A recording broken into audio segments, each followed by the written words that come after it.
Es ist die Zeit gekommen für noch intensivere Forschungen, dass mehr Wahrheiten zu erkennen sind und die Realität über Illusion steht. Den Ausgang zu finden.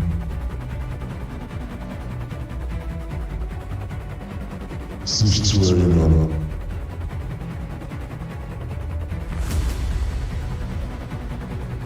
Das ist der Schlüssel.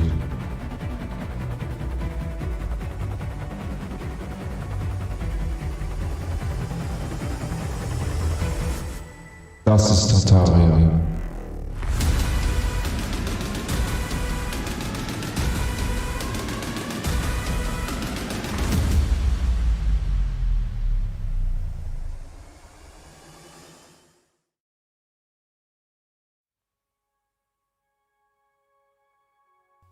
So, einen wunderschönen guten Abend. Kann man mich hören?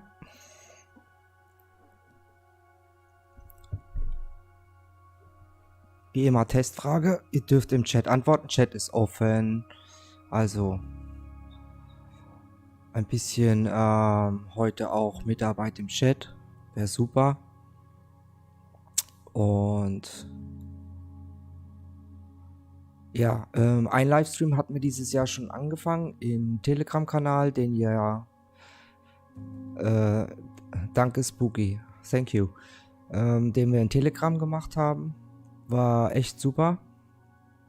Und heute habe ich mir überlegt, ja, kommt das Thema mit elektrischen oder magnetischen Kanonen gerade so richtig so raus, und wir hatten das Thema im Telegram schon mit über Direct Energy Weapons gehabt, also ich denke jeder weiß, was das ist. Vorab, Dankeschön Benjamin, Grüße erst nochmal alle euch alle hier. Hello everyone, we have international viewers here, Spooky is one of them. Und ja, ich habe mal hier ein bisschen was vorbereitet für uns alle. Ich hatte mir so überlegt, wir machen einen kurzen Einstieg.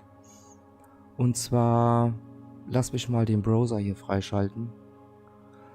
Browser, den habe ich total vergessen. Jungs, das Mädels, tut mir leid. Warte mal. So, den mache ich ein bisschen größer. Wenn irgendwie was nicht zu erkennen ist oder sonst irgendwas, Leute, sagt mir das. Ich bin auch noch so ein bisschen in der Anlernphase. So, seht ihr das, ne?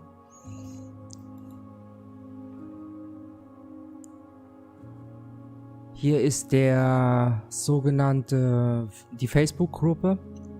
Hier sammeln wir jede Menge Content. Ein Teil davon, wie ich das schaffe, werde ich in Telegram posten. Es ist immer so ein Hickhack mit diesen ganzen Bilderspeichern und dann rüberschießen mit Artikel und hast du nicht gesehen. Für alle, wenn englischsprachige Beiträge kommen oder von mir aus auch japanische. Ich bin mit einem Japaner hier befreundet, der das Ganze im Raum Japan macht. Ein echt dufte Mensch. Ihr könnt in Telegram durch das neue Update auch intern übersetzen. Also der das noch nicht weiß, ihr könnt die Texte in Telegram intern übersetzen. Dann haben wir auch nicht mehr so kann keiner mehr kommen und sagen, ich verstehe das nicht, das ist nicht meine Sprache. Gibt's nicht mehr, die Zeit ist rum. Und wir erwähnen ja auch sehr oft, es gibt immer irgendwelche technischen Möglichkeiten, hier irgendwas zu übersetzen. Und daher mache ich mir auch, was jetzt hier betrifft, mir schon die Mühe, wie heute. Ich habe einen Zeitungsartikel, das werdet ihr nachher sehen, mal schnell eingetippt und übersetzt. Mein Englisch ist auch nicht so fließend. Und Juwel, wir bleiben mal jetzt beim Thema. Und dann können wir uns nachher noch ein bisschen austauschen. Dann schauen wir mal weiter. Also hier seht ihr die Facebook-Gruppe, nennt sich Tartaria Germany. Ich werde euch nachher noch kurz den Telegram zeigen, welche Gruppen von uns jetzt hier alles dabei ist. Fangen wir mal klein an. So, und ich habe mal hier zum Beispiel, dass ihr das mal seht, ein paar Bilderbeiträge dürftet ihr hier kennen. Das ist in Arizona, in den USA, diese berühmte Landschaft, wo man sagen könnte, das sieht aus wie zerflossenes Fleisch. Könnt ihr gerne mal in den Kommentaren oder im Chat was dazu schreiben. Haben wir auch schon einen Bericht gemacht, dass wir vermuten, dass das also auch was mit Mudfossils hier zu tun hat. Das ist jetzt eher weniger, das sieht aus wie ein Eisberg. Aber ganz schöne Bilder. So für euch mal zum Entspannen erstmal. Oh, ich mache es ein bisschen größer. Lasst mich mal kurz nochmal das in OBS prüfen, ob das auch so passt. Dass ihr das genauso seht wie ich. So, ich korrigiere das mal kurz. Na, wo ist es?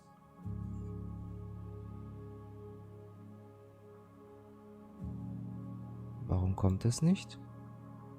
Will er nicht. Naja. Technik, die begeistert. Lass mich mal kurz gucken, warum geht das jetzt nicht? Das ist ja aber jetzt doof. Bitte überblende. Das ist jetzt mega. Warum geht das nicht? Ja, Test. Nein. Jetzt mal eine dumme Frage. Seht ihr den Browser? Warum geht er nicht darüber? So.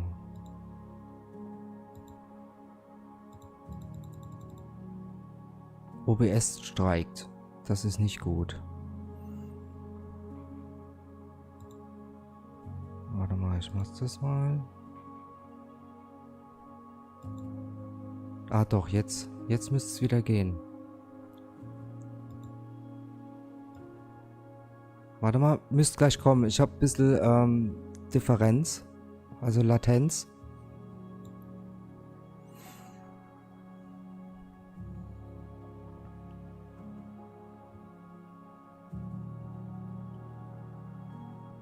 So, jetzt müsst ihr das auch sehen, ne? Ja, perfekt.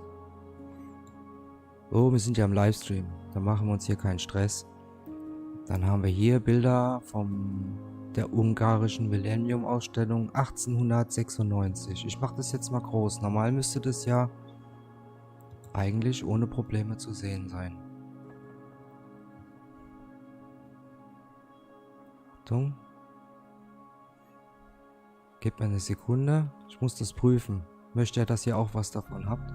So, das geht. Mal so ein bisschen Bilderchen gucken. Wenn wir hier so die Architektur mal noch ein bisschen betrachten. Hier vorne haben wir den Obelisk.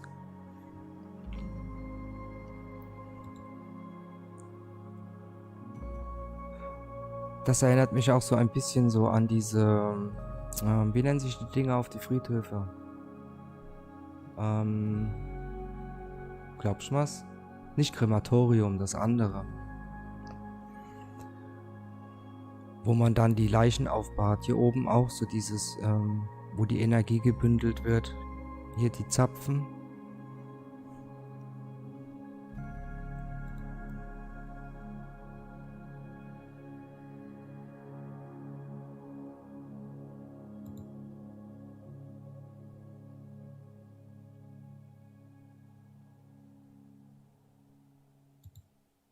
Jo.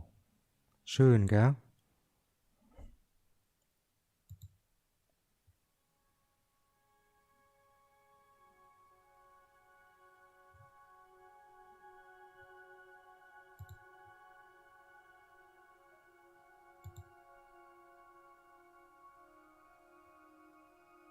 Mausoleum, Dankeschön.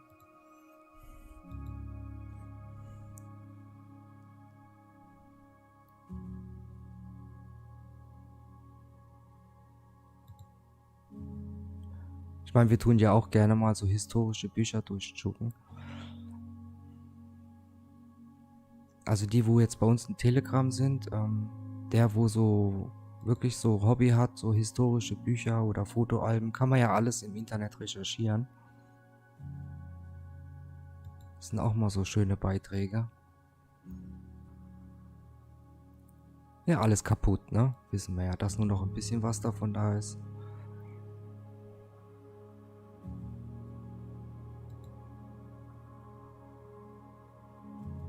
Budapest, ach Gott, ich war auch schon in Budapest. Sehr schöne Stadt, trotz alledem.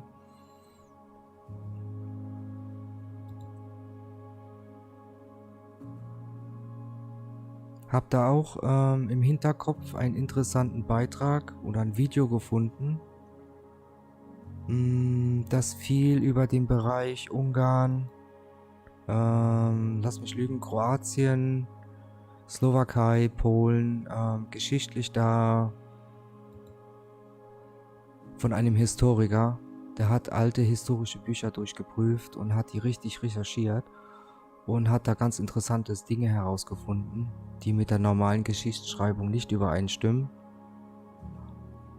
Betrifft die Sprache und so weiter und so weiter.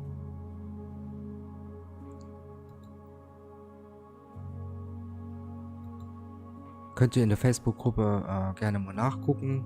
Machen wir ein Stückchen weiter.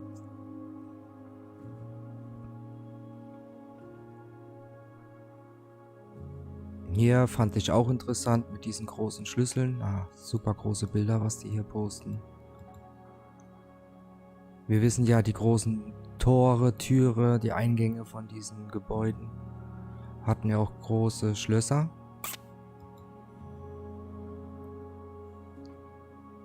Aber da werden wir, denke ich, auf das Thema Riesen wieder irgendwann zurückkommen. Demnächst.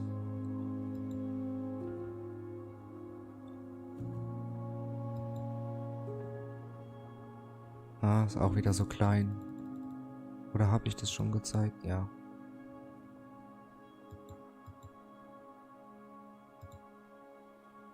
So, was haben wir noch? Hier. Das fand ich interessant. Hier mal auf Englisch.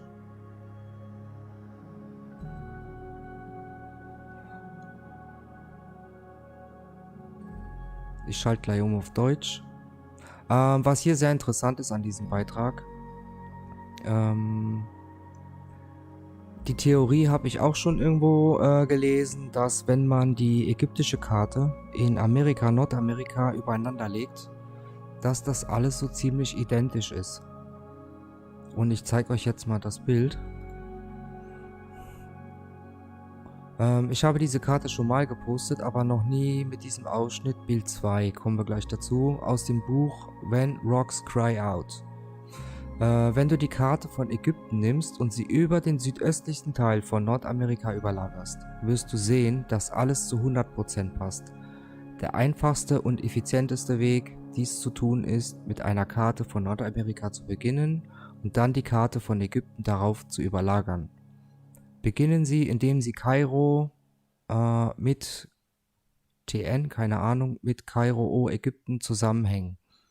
Sobald Sie dies tun, werden Sie bemerken, dass Sie nicht nur die Namen jeder Stadt an beiden Orten übereinstimmen, sondern auch die Form der Landmassen auf jeder Karte 100% übereinstimmen. Der Mississippi River ist der Nil. So, jetzt zeige ich euch die Karte. Ich mache sie mal ein bisschen größer. So würde das in etwa aussehen. Ich werde mal schauen. Ich habe auch Google Earth auf dem Rechner. Und dann kann man die Karte übereinander lagern. Dann könnte man das nochmal in Detailform zeigen.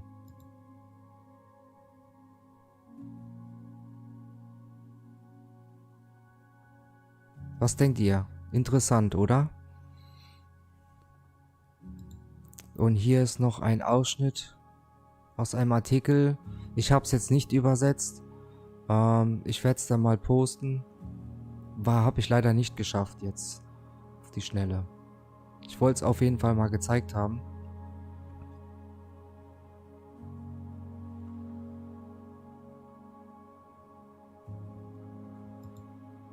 Und bevor ich es vergesse, im Telegram-Kanal war die Frage, ein Video zu übersetzen. Ich habe es jetzt hochgeladen bei uns in YouTube für zum Übersetzen. Ich werde gucken, dass ich das noch genauer übersetzen kann für euch. Und entweder spreche ich das schnell ein oder ich lasse es über einen Untertitel laufen. Aber gebt mir da bitte noch 1-2 Tage Zeit.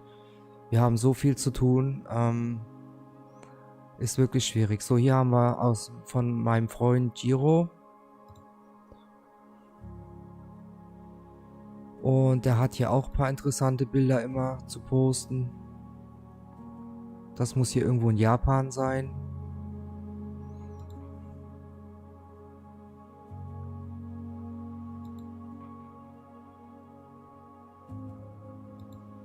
Hat auch einen Telegram-Kanal. Da habe ich auch schon ein paar Sachen gepostet.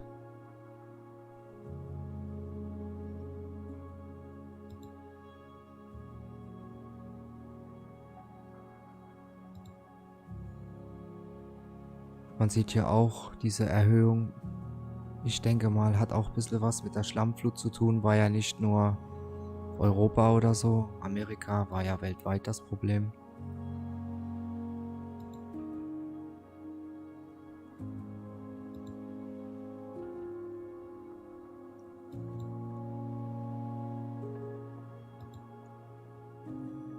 So zum Beispiel, ne? Hier etwas Interessantes. Ist gut vor. In vielen Teilen Europas werden Broschen, Gerzissen, ich habe nicht gegoogelt, was es ist, in den Felsen geschnitzt. 3600 Gräben wurden auf den schwedischen Inseln Gotland entdeckt, davon 700 Kalkstein und der Rest ist okay, 800 Felsbrocken und ein Herd. Die Schuppen sind 5 bis 100 cm groß, 10 cm tief und 10 cm breit. Cannabis begann in den 1850er Jahren die Aufmerksamkeit von Wissenschaftlern auf sich zu ziehen. Zunächst nannte man sie Steine zum Schärfen, später aber Schwerter-Schärfersteine, also für die Schwerter zu schärfen. Nach einiger Zeit begannen Zeitungen und wissenschaftliche Publikationen, dies in Frage zu stellen, da die Darmform sie ungeeignet macht, Schwerter zu schärfen. Ja gut, Darmform würde ich würde eher Nutenform sagen. Ein weiterer Grund war, dass bis 1933 mehr als 500 Parzellen mit Seilen wurden in Gotland festgestellt, sie waren gleichmäßig über die Insel verteilt. Datierung und Funktion von Gräbern in Gotland in den letzten Jahrzehnten wurden Gegenstand von Streitigkeiten zwischen Archäologen. Solche Gräben sind auch in Frankreich verbreitet, wo man vermutet, dass sie mit Steinäxten poliert wurden und so weiter und so weiter. Ich zeige es euch mal, sieht ungefähr so aus.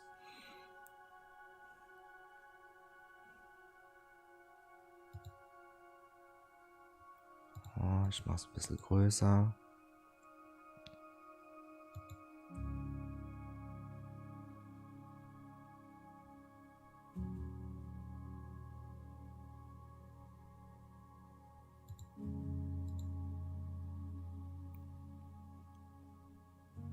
Also ich könnte jetzt damit auch nichts anfangen.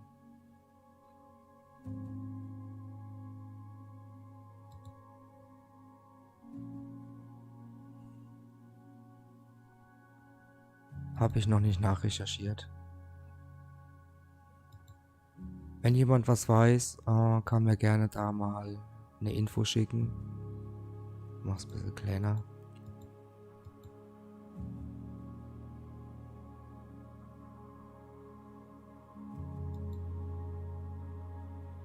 Hier sieht man so diese Ovalnut.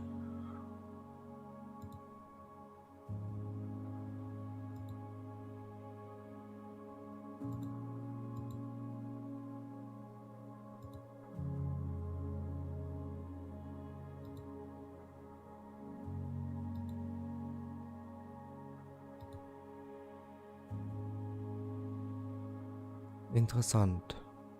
Oh, was haben wir noch?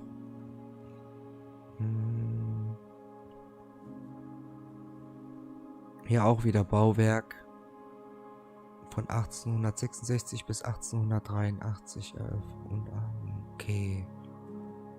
Oh, zeig mal her, was haben wir dann hier? Warte mal, wie heißt das Gebäude? Brüsseler Gerichtshaus. Ah ja, okay. Also, das ist das Brüsseler Gerichtshaus. Also heute. Hier haben wir wieder diese goldene Verzierung. Ein bisschen den Äther anzapfen, gell?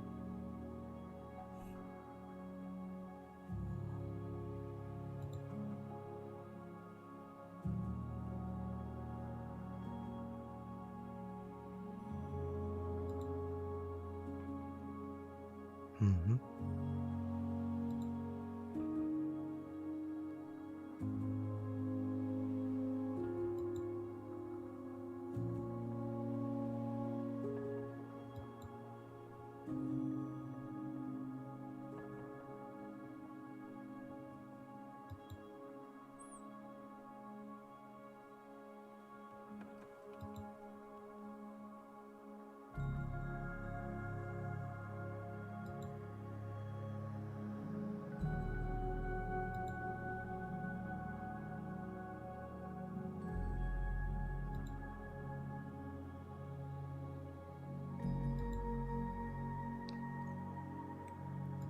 Yep.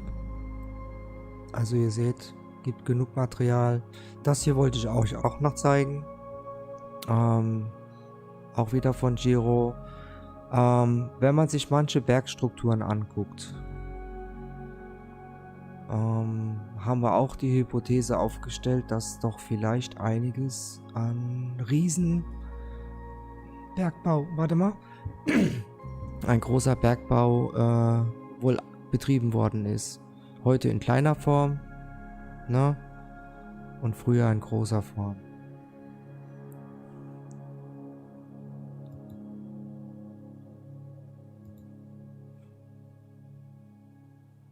Müsste ich jetzt raussuchen. Im Telegram habe ich da auch einen großen Beitrag dazu gemacht. Ja, wird immer Zeit, mal ein Video darüber zu machen. So, ich denke mal, das war es jetzt mal hier so ein bisschen den Einblick. Hier war auch interessant über Erdbeben in Jamaika. Aus dem historischen Buch. Wann war das? 1694. Großes Erdbeben.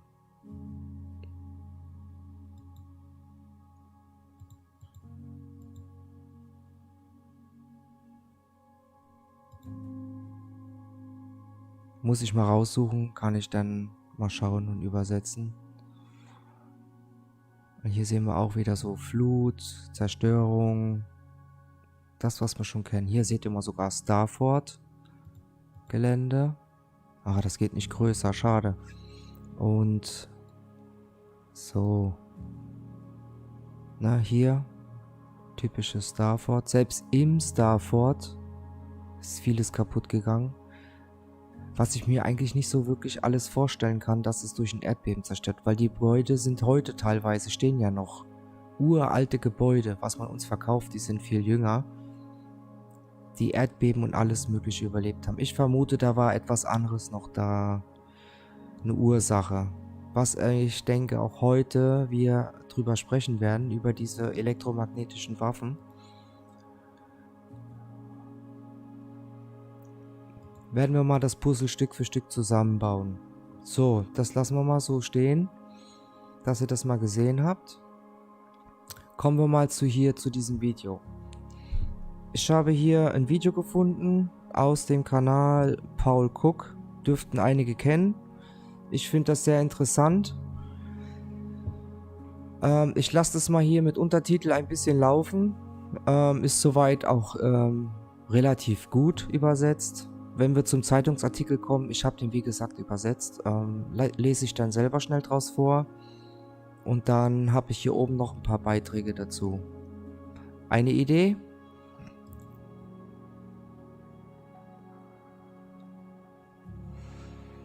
So, ich mache jetzt mal die Hintergrundmusik ein bisschen leiser hier, dass wir auch was vom Video verstehen. Fangen wir mal an. Blah. Thanks for sending me this information, mate, because it just sort of connected some dots. Now, I was in Portsmouth a few weeks back with a few friends, and we come across these cannons, and I was looking, and we was all scratching our heads saying, these cannot be cannons. They don't look like they've been shot out of. Well. Let's have a little looky wooky, shall we? Shall we have a look at these modern mechanics? This is an electric cannon that uses no gunpowder. Now that, to me, answers why these cannons look like they've not been shot out of at all. Now let's have a little read up.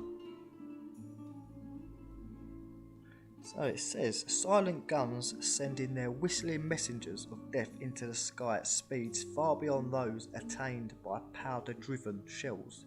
Seems likely for the next war. Using for propulsion magnetic fields so powerful that when they are short-circuited they produce miniature earthquakes.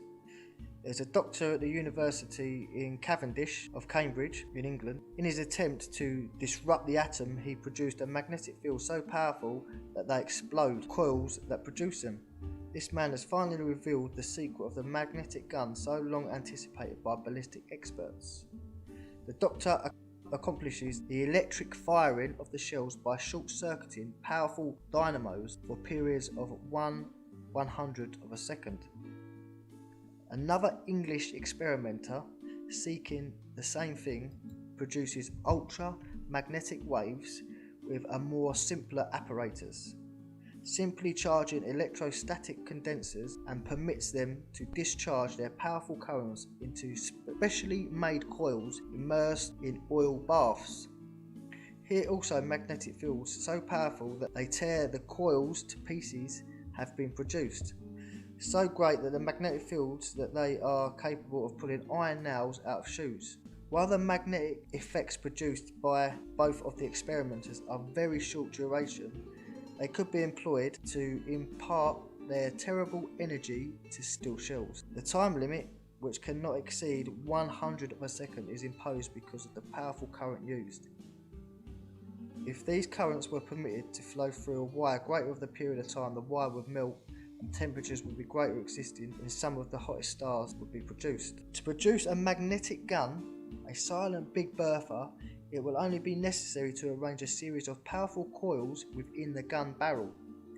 Each coil will have its own generator, and the shell advancing through the barrel will automatically energise the coil just ahead of it. By the time the shell reaches the end of the barrel, it will have attained a speed far in excess of the speeds now attainable with even the highest explosives known. In the entire absence of internal pressure, these guns may be made of ordinary iron or even purely non-magnetic materials. The magnetic explosion will be initiated by the simple closing of a switch, which will energise the first coil and snatch the shell from the breach in the first leg of its journey of destruction. Now, given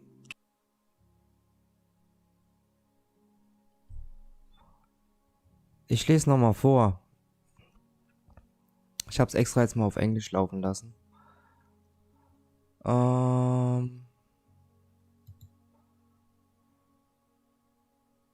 Ne, das ist der falsche Text.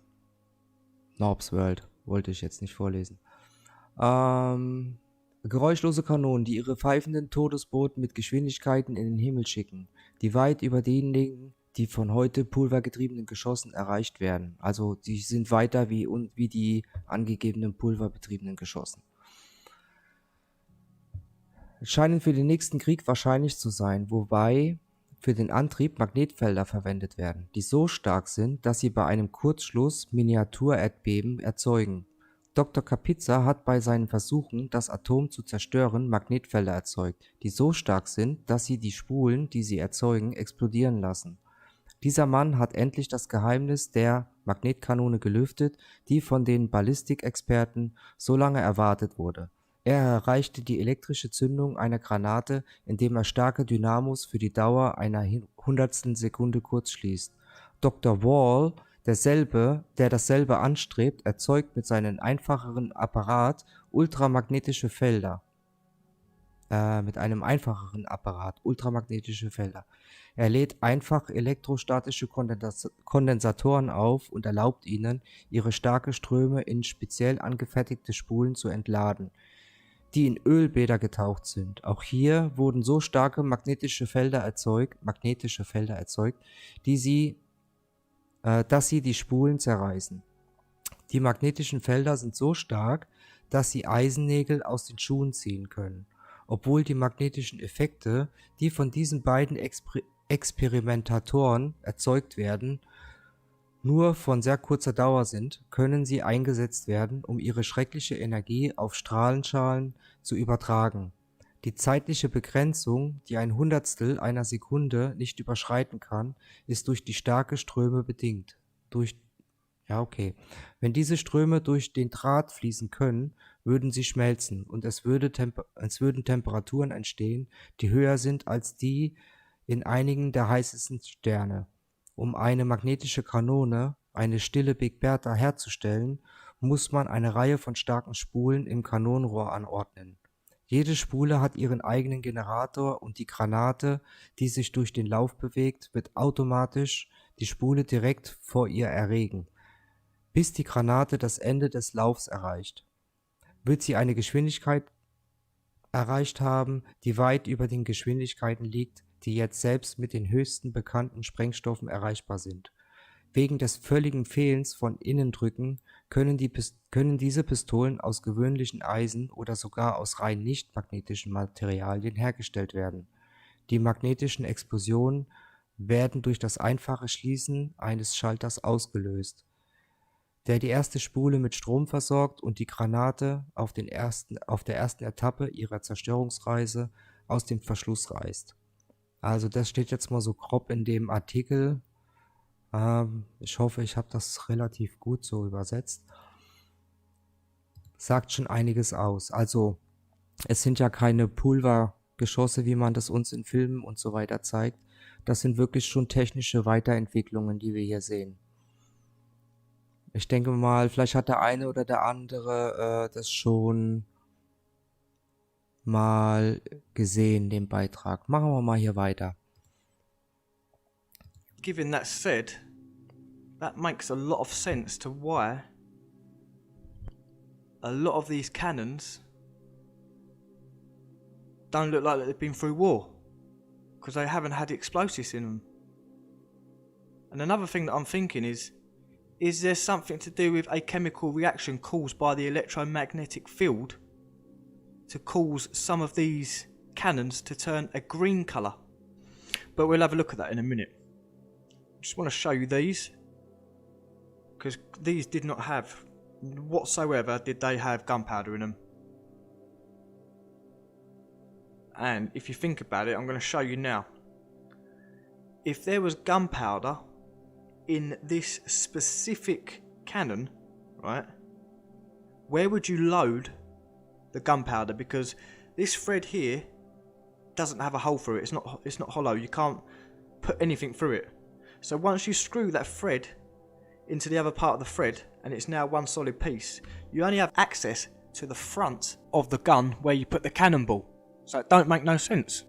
Either you put the gunpowder at the front, but then there'd be no point in screwing on the back, so it don't make no sense. Given that said, if they were using electromagnetic propulsion, it wouldn't matter that the thread was in the way, would it? I digress. So they're doing the magnetic propulsion at the back, and it's creating electromagnetic field, causing the ball to shoot out. So let me know what you guys think in the comments. Very interesting, hey? And like I said, it's very interesting that some of these cannons are green and some of them are just war-torn metal, metallic, rusty colours, you know?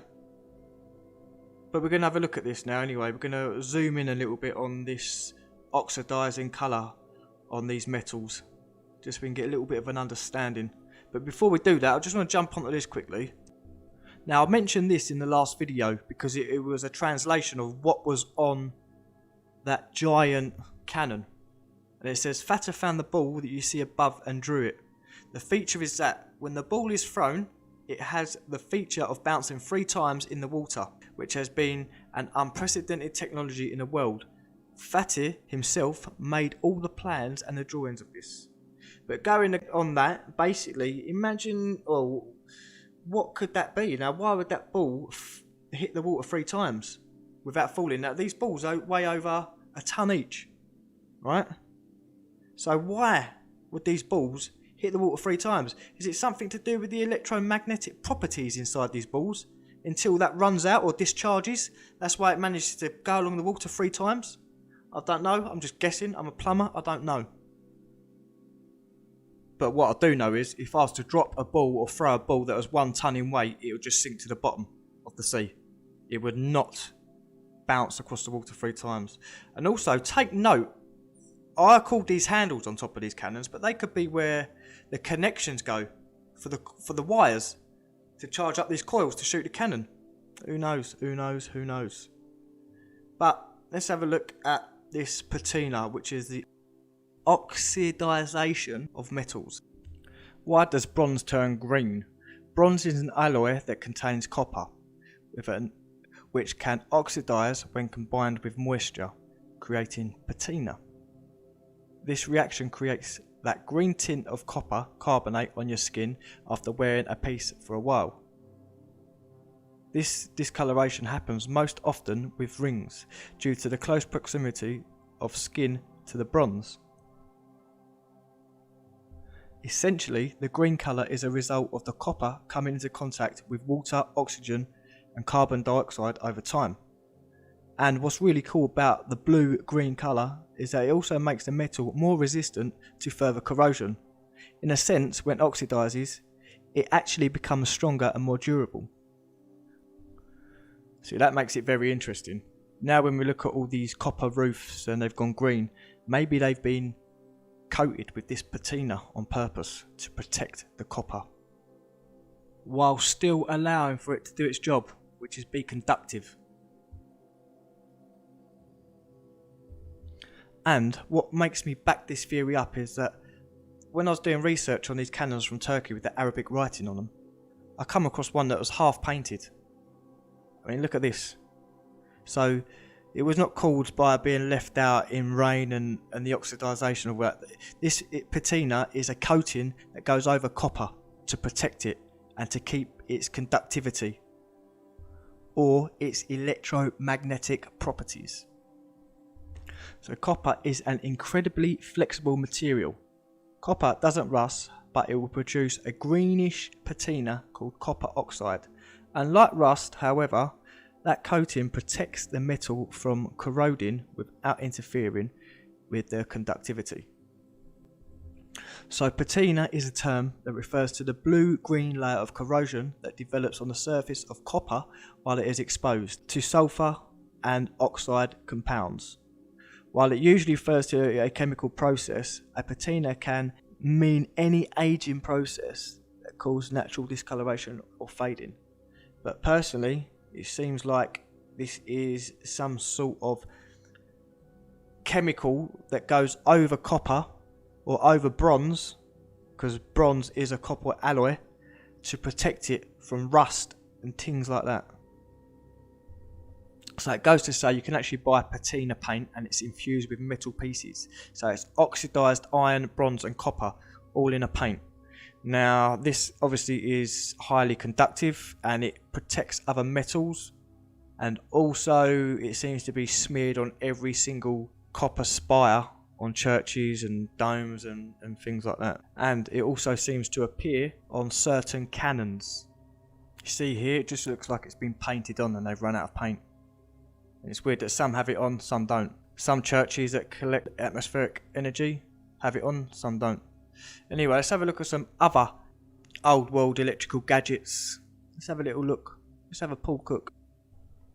Texan builds novel electric gun.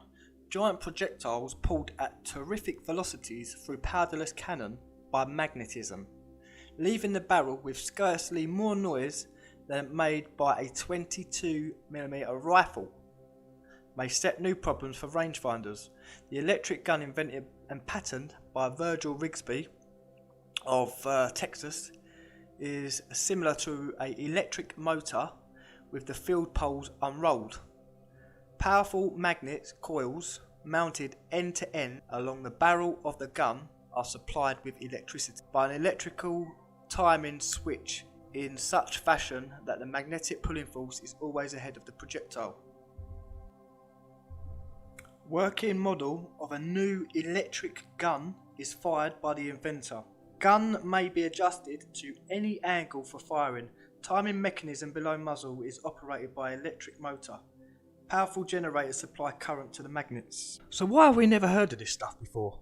Why did magnetism get taken out of our vocabulary when we mention electric? Because when you mention electric, we only think of a power cable and a power station. But really, the truth is, electricity comes from magnets.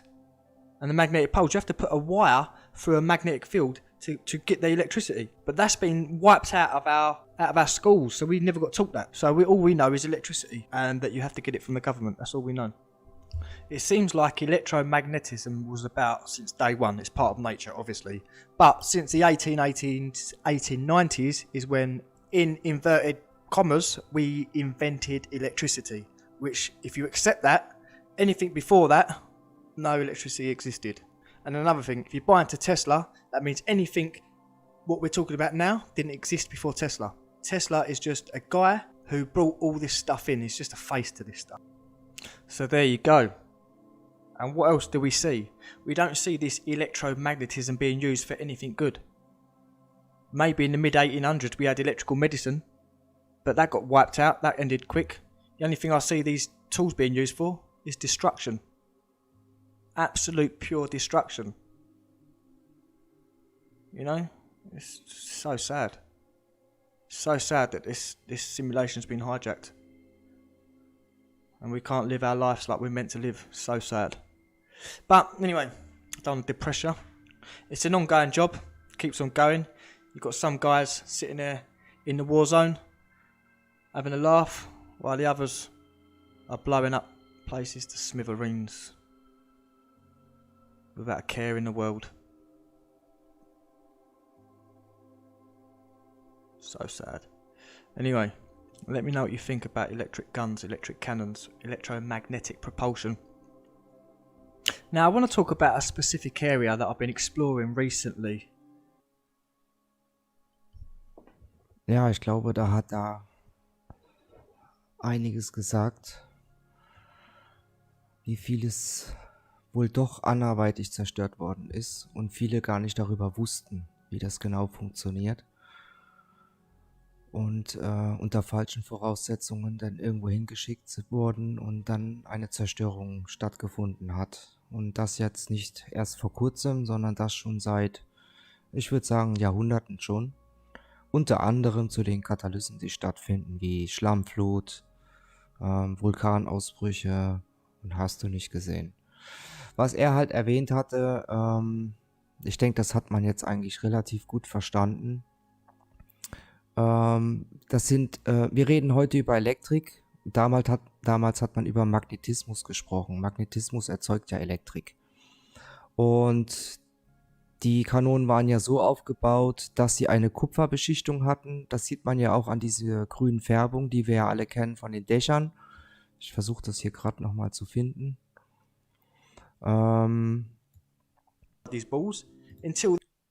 Und natürlich dann dahergehend Kupfer ja oxidiert und das ja nicht rostet. Das ist ja eine Schutzfunktion für das Metall, dass das Rosten sozusagen dann verhindert. Dürfte eigentlich den meisten bekannt sein, denke ich mir mal. Oder liege ich da verkehrt? Schreibt da mal ruhig was in den Chat. Hier oben sehen wir diese zwei, ich sage mal Ohren. Da wo wohl anscheinend dann die Kabel installiert wurden, um dann dieses elektromagnetische Feld aufzubauen, das dann wohl von hier dem Bereich bis hier vorne dann sozusagen fungiert. Und dann natürlich innen drin, ich sage mal, jetzt vermute ich mal auch ein bisschen, diese Kugel, was auch immer da drinne war,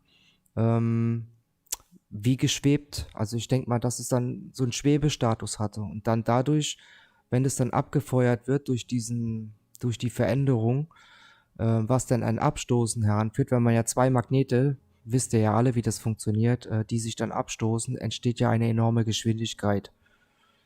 Und die Durchschlagskraft und so weiter ist ja natürlich dementsprechend hoch. Da habe ich jetzt hier noch,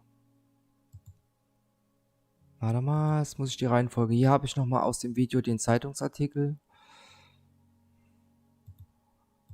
wie das Ganze so ungefähr aufgebaut ist. Hier sieht man den elektrischen Generator oder Magnetgenerator. Da das Geschoss. Und das wird dann halt beschleunigt. Und das Schlimme daran ist, man hört die ja eigentlich nicht. Das hat er ja auch gesagt. Eigentlich hört man gar nichts, wenn das Geschoss abgefeuert wird. Das macht es ja auch noch zusätzlich gefährlich. Was er auch erwähnt hatte, man konnte die wohl anscheinend verlängern. Ich habe das, man schraubt die hier rein und hat es dann auch, uns wird es dann irgendwie, da war Pulver, wurde dann irgendwann vorne reingestopft und bla bla bla bla bla. Ist eigentlich physikalisch gar nicht möglich, dass dann in dem kurzen Lauf, weil hier ist ja das Gewindestück, das ist ja geschlossen, ja, da noch so eine große Kugel, eine Entfernung hinterlegt, wenn das dann abgefeuert werden würde. Na, hier ist das Gewinde, und dann wird das Geschoss, also die Kanone sozusagen verlängert. Und da haben wir nochmal die kleinere Version. Hier eine 22 mm, wo er gezeigt hatte. Gibt's heute angeblich nicht mehr. Ich würde das eher bezweifeln, weil unter anderem, wenn man sich solche Bilder mal hier anguckt,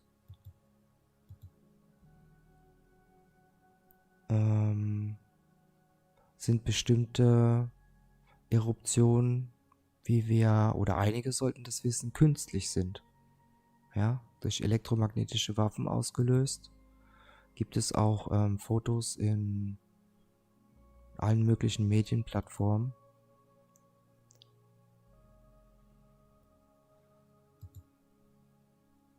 Hier noch etwas aus der Antike, sag ich mal. Symbolisiert irgendwie was. Na, diese Trompeten. Hier sehen wir die Zerstörung. Das muss eine immense... Also, dass das Erdbeben alles war. Er hat ja auch gesagt, die Kanonen oder überhaupt Elektromagnetismus, du kannst ja auch künstlich Erdbeben erzeugen. Jetzt mal abgesehen von der Kanone. Ist es möglich. Hier sieht man zum Beispiel, das ist wie so, sieht aus wie so eine Antenne, wo dann Frequenzen anscheinend aufs Ziel gehalten wurden und dann, wenn man die Frequenzen verändert und sozusagen hochfährt, dann fängt ja an, irgendwann der Boden zu vibrieren und so weiter. Gibt es ja viele Möglichkeiten der Einsätze. Hier noch etwas Älteres.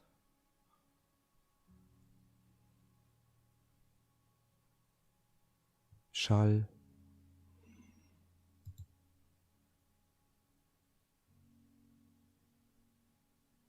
Hier, das ist von einer Ausstellung aus Frankreich, vermute ich mal, wenn ich das hier richtig übersetze.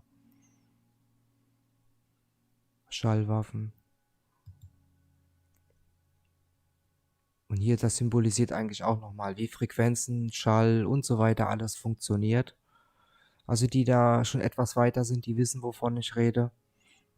Auch diese Orgeln hatten früher ja eine ganz andere Funktion, wie man das heute kennt. Klar, es ist ein Musikinstrument, aber die Schallwellen, die dann in der Kirche erzeugt werden, also heute Kirche, waren eher harmonische Frequenzen, die dort ausgelöst wurden. Und das in Kombination wie hier unten mit den geometrischen Fenstern und noch dazu die Farben, das hängt alles mit zusammen. Das haben wir ja in dem Norbs World Video gesehen, wie das mit den Farben, Frequenzen, das ist ja alles eins.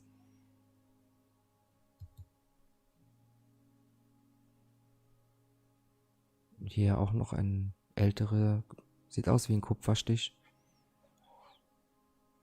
Schallwaffen, ne?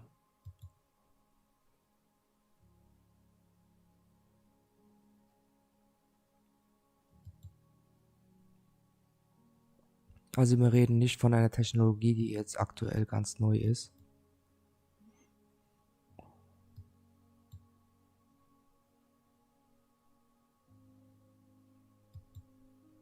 Also wie haben die Resets stattgefunden?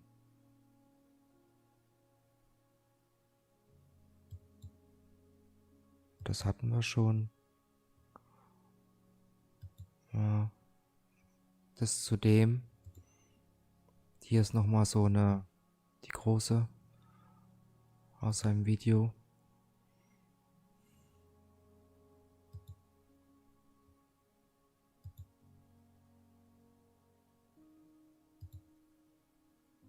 Und die Bilder sind jetzt auch nicht so wirklich unbekannt, ne? Wenn man die Bilder sich von Dresden zum Beispiel in Erinnerung ruft. Was haben wir noch? Erinnert ihr euch an die aktuellen Bilder? Was heißt aktuellen? Die sind, glaube ich, jetzt geschätzte 2 Jahre alt, wo in Los Angeles die Wohnsiedlung abgebrannt ist. Werden bestimmt sich jetzt einige erinnern. Wo außenrum die Bäume noch grün waren, aber das Haus war komplett weg. Da reden wir von DEW, Direct Energy Weapons. Und das ist ähnlich.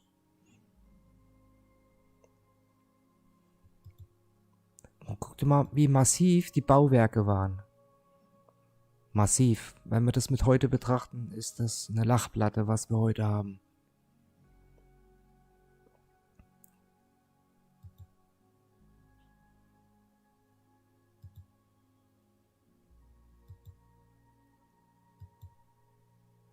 Jetzt wollte ich euch Bilder zeigen. Warte mal hier. Warte, ich muss jetzt überlegen. Ja, hier sowas zum Beispiel. Guck mal.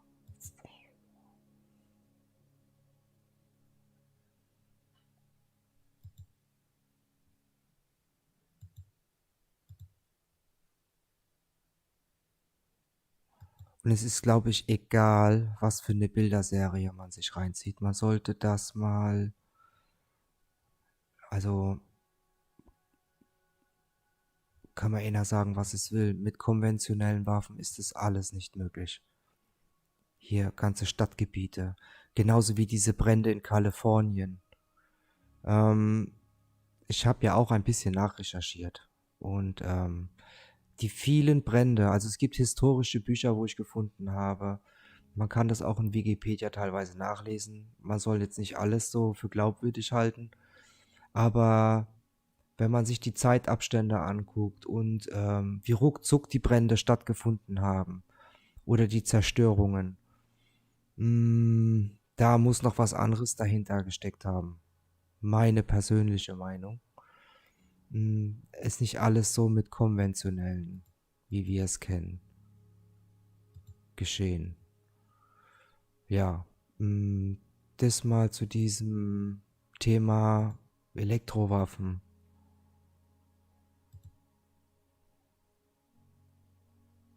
Ich müsste jetzt, warte mal. Oh ja, wir machen uns mal den Spaß. Gehen wir mal hier rein in DEW. Manchmal hat man Glück und findet das gleich. Nee, da müssen wir einen Punkt dazwischen machen. Mal gucken. So. Hier sowas zum Beispiel. Hier vorne mit dieser Lasertechnik und hier unten, ich mach's mal größer, wie sowas geht, ratzfatz. Also wer das noch nicht so gesehen hat, hier sieht man das. Und vielleicht kommen dir jetzt irgendwelche Erinnerungen hoch, dass vielleicht im Mainstream gezeigt worden ist. Haben die hier noch ein Bild? Ja, hier, guck mal. Schön. Gleich einen Treffer gefunden.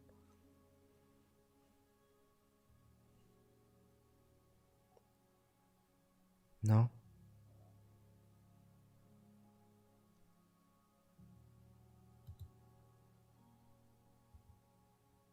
Man sehe.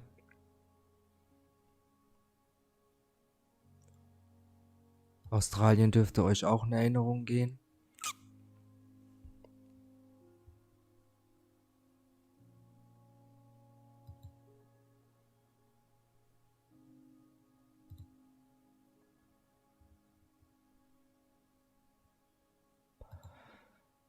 Und so weiter. Also Energiewaffen gibt es mehr wie genug an Möglichkeiten, ne? So wie hier, da brauchen wir jetzt nicht drüber reden. Und so weiter und so weiter. Ja. Ah, ich glaube, das mal zu dem. Ja.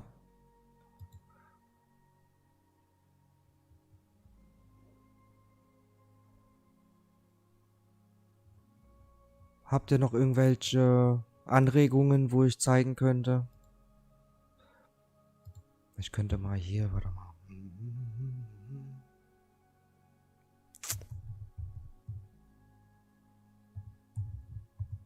So.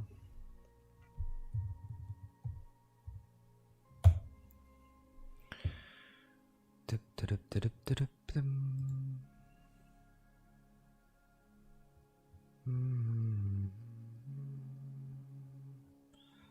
Nein, machen wir anders da.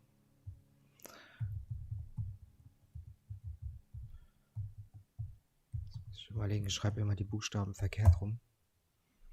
Da guckst du mal hier.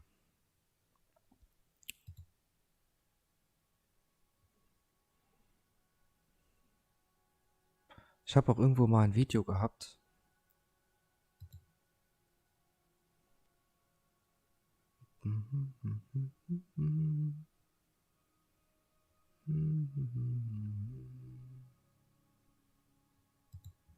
Ah, sowas zum Beispiel.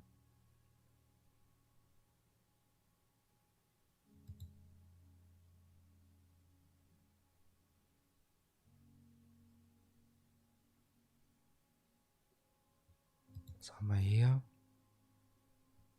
Na gut, das kann auch von oben sein. Wie gesagt, das ist jetzt nur ein Beispiel. So, hier. Na?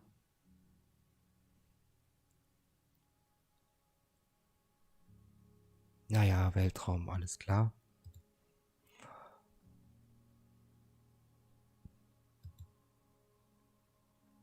Wollte ich nur mal gezeigt haben. Also es gibt mehr wie genug.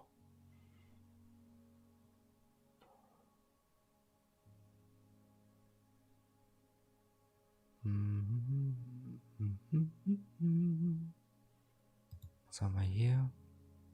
Ah ja, hier so ein...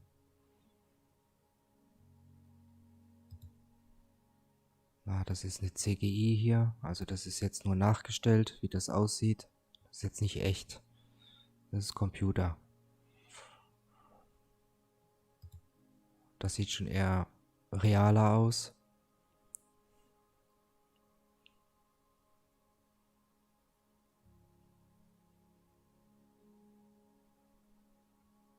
So. Ich denke mal, das belassen wir mal heute. Wie gesagt, im Telegram können wir nochmal dann darüber posten. Da habt ihr jetzt mal einen Einblick bekommen, was das betrifft.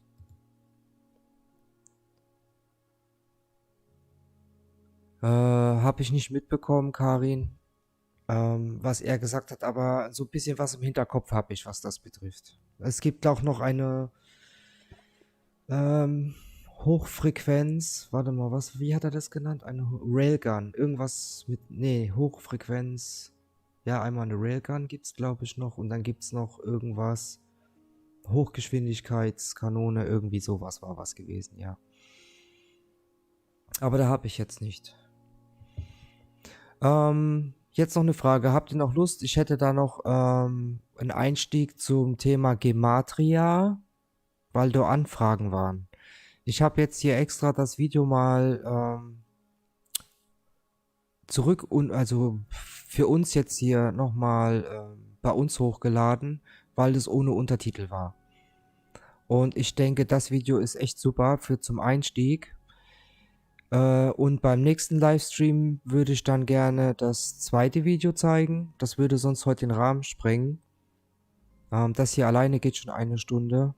Und ich weiß nicht, wie motiviert ihr seid, da überhaupt mal, oder ob ihr überhaupt motiviert seid, euch das Thema da zu Gemüte zu führen mit mir zusammen. Macht ein dickes Ja, dann machen wir das. Ansonsten verschieben wir es auf den nächsten Livestream, weil das andere Video geht auch geschätzte Stunde. Allerdings ist das nächste Video auf Deutsch. Ich würde aber gern das jetzt hier auf Englisch zeigen. Und das beschreibt so ein bisschen die Gematria für Anfänger sozusagen. For Dummies. Und dann, wie gesagt, im nächsten Livestream würde ich das dann mit dem zweiten Video machen. Und dann machen wir auch ein bisschen so Spielereien mal mit Gematria zusammen. Zeige euch auch ein paar Beispiele. Und vielleicht noch mal kurz, ja, ihr habt Lust, ich merke es. Ihr habt richtig Lust mit Gematria, ne? Das ist ja auch ein so geniales Thema. Warte mal, ich habe hier irgendwo...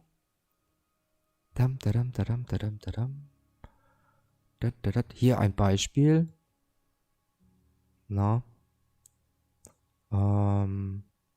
Ich habe jetzt den Artikel mir nicht durchgelesen, aber hier kommen so bestimmte ja Zahlenwerte raus. Diese Zahlenwerte haben eine bestimmte Bedeutung, das hatten wir ja schon erwähnt. Jetzt hier den Zusammenhang muss ich mir jetzt echt angucken, aber ist jetzt nur mal ein Beispiel, was viele da mit Gematria herausfinden, was für versteckte Botschaften da verborgen sind. Ich habe hier, glaube ich, noch irgendwo eins. Warte mal.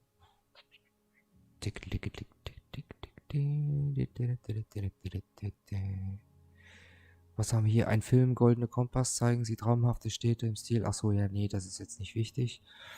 Der Typ ist mega krass, den müsst ihr euch angucken hier. Der ist so Hammer. Mega. Ich habe hier noch irgendwas mit Gematria gehabt. Warte mal. Auch die neuen Filme werden schon aufgeschlüsselt. Habe ich das nicht vorhin schon gezeigt hier? Sag mal hier.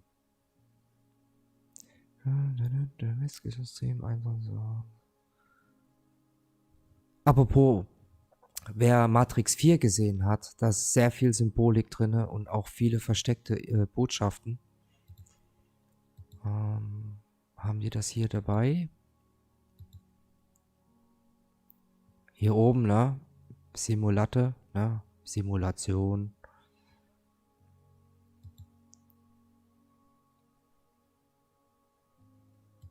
Symbolismus hoch.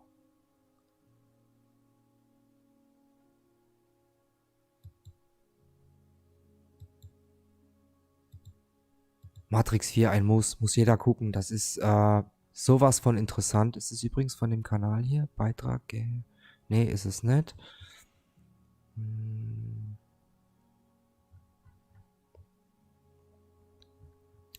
Ich weiß 100%, ich habe hier noch was von Gematria.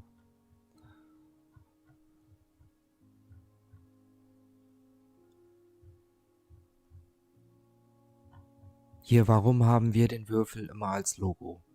Also wer das Bild versteht, so ein bisschen, ne? Und da steht Geometria. Gematria. Hängt alles miteinander zusammen. Deswegen haben wir auch den Würfel als Logo. Na, hier Frequenzen. Aber das wollen wir ja nicht. Hier zum Beispiel. Was schreibt er denn hier? Ich zeige euch gleich die Bilder. Gematria, die Praxis, Zahlen in Wörter zu kodieren. Wir verwenden 4 Basisprinzipien, um zu erkennen und zu sehen. Frage, warum heißt der neue Film auf Netflix 137 Schüsse? Es ist der Code, es ist Gematria, es ist esoterisches Wissen, es ist die versteckte Hand und noch viel mehr. 137 Schüsse ist gleich 38 in Gematria. Tod, Mord, RIP ist gleich 38, auch in Gematria. 137 ist die 33, Prime. Polizei hat Code 33, Mauerwerk hat Code 33. 33 ist eine Meisterzahl, 33 ist mit den Okkulten verbunden. 33 ist der Kundalini. 33 war das Alter des Todes Jesus und viele Personen des öffentlichen Lebens. Kürzlich dem Marius Thomas. 33 ist ein Grundnahrungsmittel, dieses Wissen zu verstehen. Also nur so ein bisschen, ne? So um bestimmte Sachen, Gematria, schon mal so ein bisschen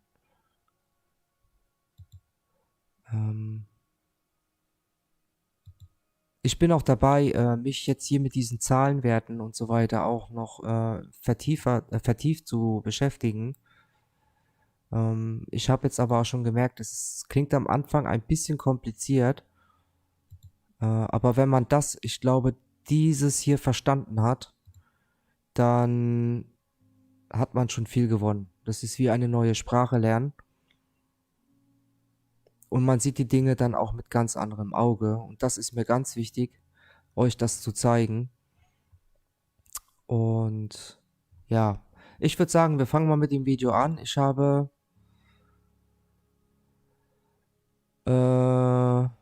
ja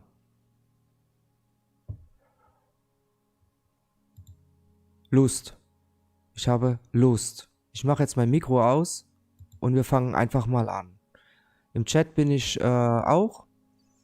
Können wir ein bisschen texten. Und in einer Stunde hören wir uns dann wieder. Ich hoffe, die Übersetzung ist soweit okay. Also keine Beschwerden. Tut mir sorry. Weil eine Stunde übersetzen, das geht auch so. Viel Spaß. The art and science behind Jewish numerology. We all know that language and therefore words carry power. We just see that from the fact that it's the key to communication, the communication of our feelings to one another, whether it's from the earliest our childhood, formative years, communication of love, also unfortunately the communication of anger. So words carry power. They carry our expression, they carry our intentions, they carry our personality, our passion, our emotions, and so on. And words are made up of letters. And very often, though we use this tool at our disposal all the time, it's called communicating, speaking, crying, singing, all the different forms of expression of words, whether it's through speaking or also through writing, which is also words. We don't often pay attention to the exact science and art that lies behind these words. So in truth is the discussion of numerology, or the Hebrew word Gematria, which comes from a Greek Gematria, which is geometry. Essentially it's the study of numbers. But Gematria particularly refers to the power and the energy that lies in the numbers that correspond to each letter, which I shall soon explain. But I think it's important to first discuss what letters and words are in general. Because I said, though we use words all the time, as I'm doing right now, and we use them hopefully for good purposes, but we also sometimes use them for unhealthy purposes, destructive ones, we have to realize that words are energy. Words are energy. As a matter of fact, the word for words in Hebrew, which is a milah, is made up of oisius. Words are made up of letters. Every word is made up of letters. And the word ois in Hebrew comes from the word asa boiker. And the morning has arrived, has risen, the dawn has risen. The morning has arrived. So ois refers to an arrival, what we call a transmission. It's a transmission of energy. So though a letter on its own is hollow, you just have an A, a B, a C, a D, but if you combine the letters, let's say you combine the letter G-O-O-D, it takes on a whole different meaning more than the sum of the parts, because each of the letters has its particular energy, and combining them creates a new energy, a new synergy, you can say, which conveys the feelings that are conveyed when you say the word good. Now, it's important also to point out that I'm going to be speaking primarily about Hebrew language, because that's where Gematria really plays a tremendous role. And one of the reasons for that is because, according to Jewish mysticism, the Hebrew language is actually the original of all languages. And there are actually books that describe how all languages evolved and originated from its original Hebrew. That's why you have Aleph, Bet, A, B, and you have the equivalent in not only in Latin languages, also in other languages, that it all originates from Hebrew. And Hebrew is considered to be the pure language, the language of metaphor, the language that the divine used to create existence. And thus the language, the letters and the words take on a whole different, dimension, because what they are doing is actually conveying the power that lies, the power of creation, the power of the force of creation that lies within each thing that's named by a certain word or combination of words, which is why we say, for example, when we ask for a refuah shlema, for a blessing for health for someone who's been ill, we look for their name and their Hebrew name and their mother's Hebrew name. Why Hebrew name? Because the Hebrew name is seen as the name that channels the soul's power into our beings. And therefore that Hebrew name carries a particular power. Now we're not going to just be talking about names here and about letters, but I need to begin with that because that's an introduction to understand the significance of the Gematria within those letters. So to sum up, let's put it this way. Think of letters, think of it this way. We'll use an analogy. You have a film projector that's projecting just plain white light on a screen. So you see nothing. All you see is white light. Now imagine you take a film which has carved out images. In this case, let's say carved out letters. Not carved out, a film with letters in it, and then you put that in front of the projector, what will happen? The letters will now be projected letters of light. So if you have carved out letters, as I said, G-O-O-D, or we'll use a Hebrew word, Baruch, which is a very classic word which means to bless. Beis, Reish, Vav, Chaf, it's 4 Hebrew letters. So you'll see those letters of light are projected onto the screen. Now what's actually happened here? What's happened here is that the white light is just plain seamless and shapeless energy, without shape and form. And the film, or if they're cut out letters like we used to use in school and so on, then the film and those cut out letters will so-called channel the energy, the white light, onto the screen, and therefore you'll have now letters of light. This is how we see names and we see words in general. They're essentially channeling energy. As I said at the outset, when someone speaks to you, and I'm trying to stay away from superficial talk and gossip and nonsense. Let's talk about something significant. Someone shares with you important words. The words I love you, or the words I care about you, or other words that we use to communicate with our hearts and with our minds to others. So those words are particular sentiments, but they carry a white energy. They carry the white, shapeless energy, but they're being shaped by the letters that we use, which is why words have so much impact and so much potency. Because the words we use is not just the passion. Now, obviously, if you say words and you don't say them with the soul, you don't say them with the heart, you don't say them in a way you care, then it's like words that, as I said, hollow words.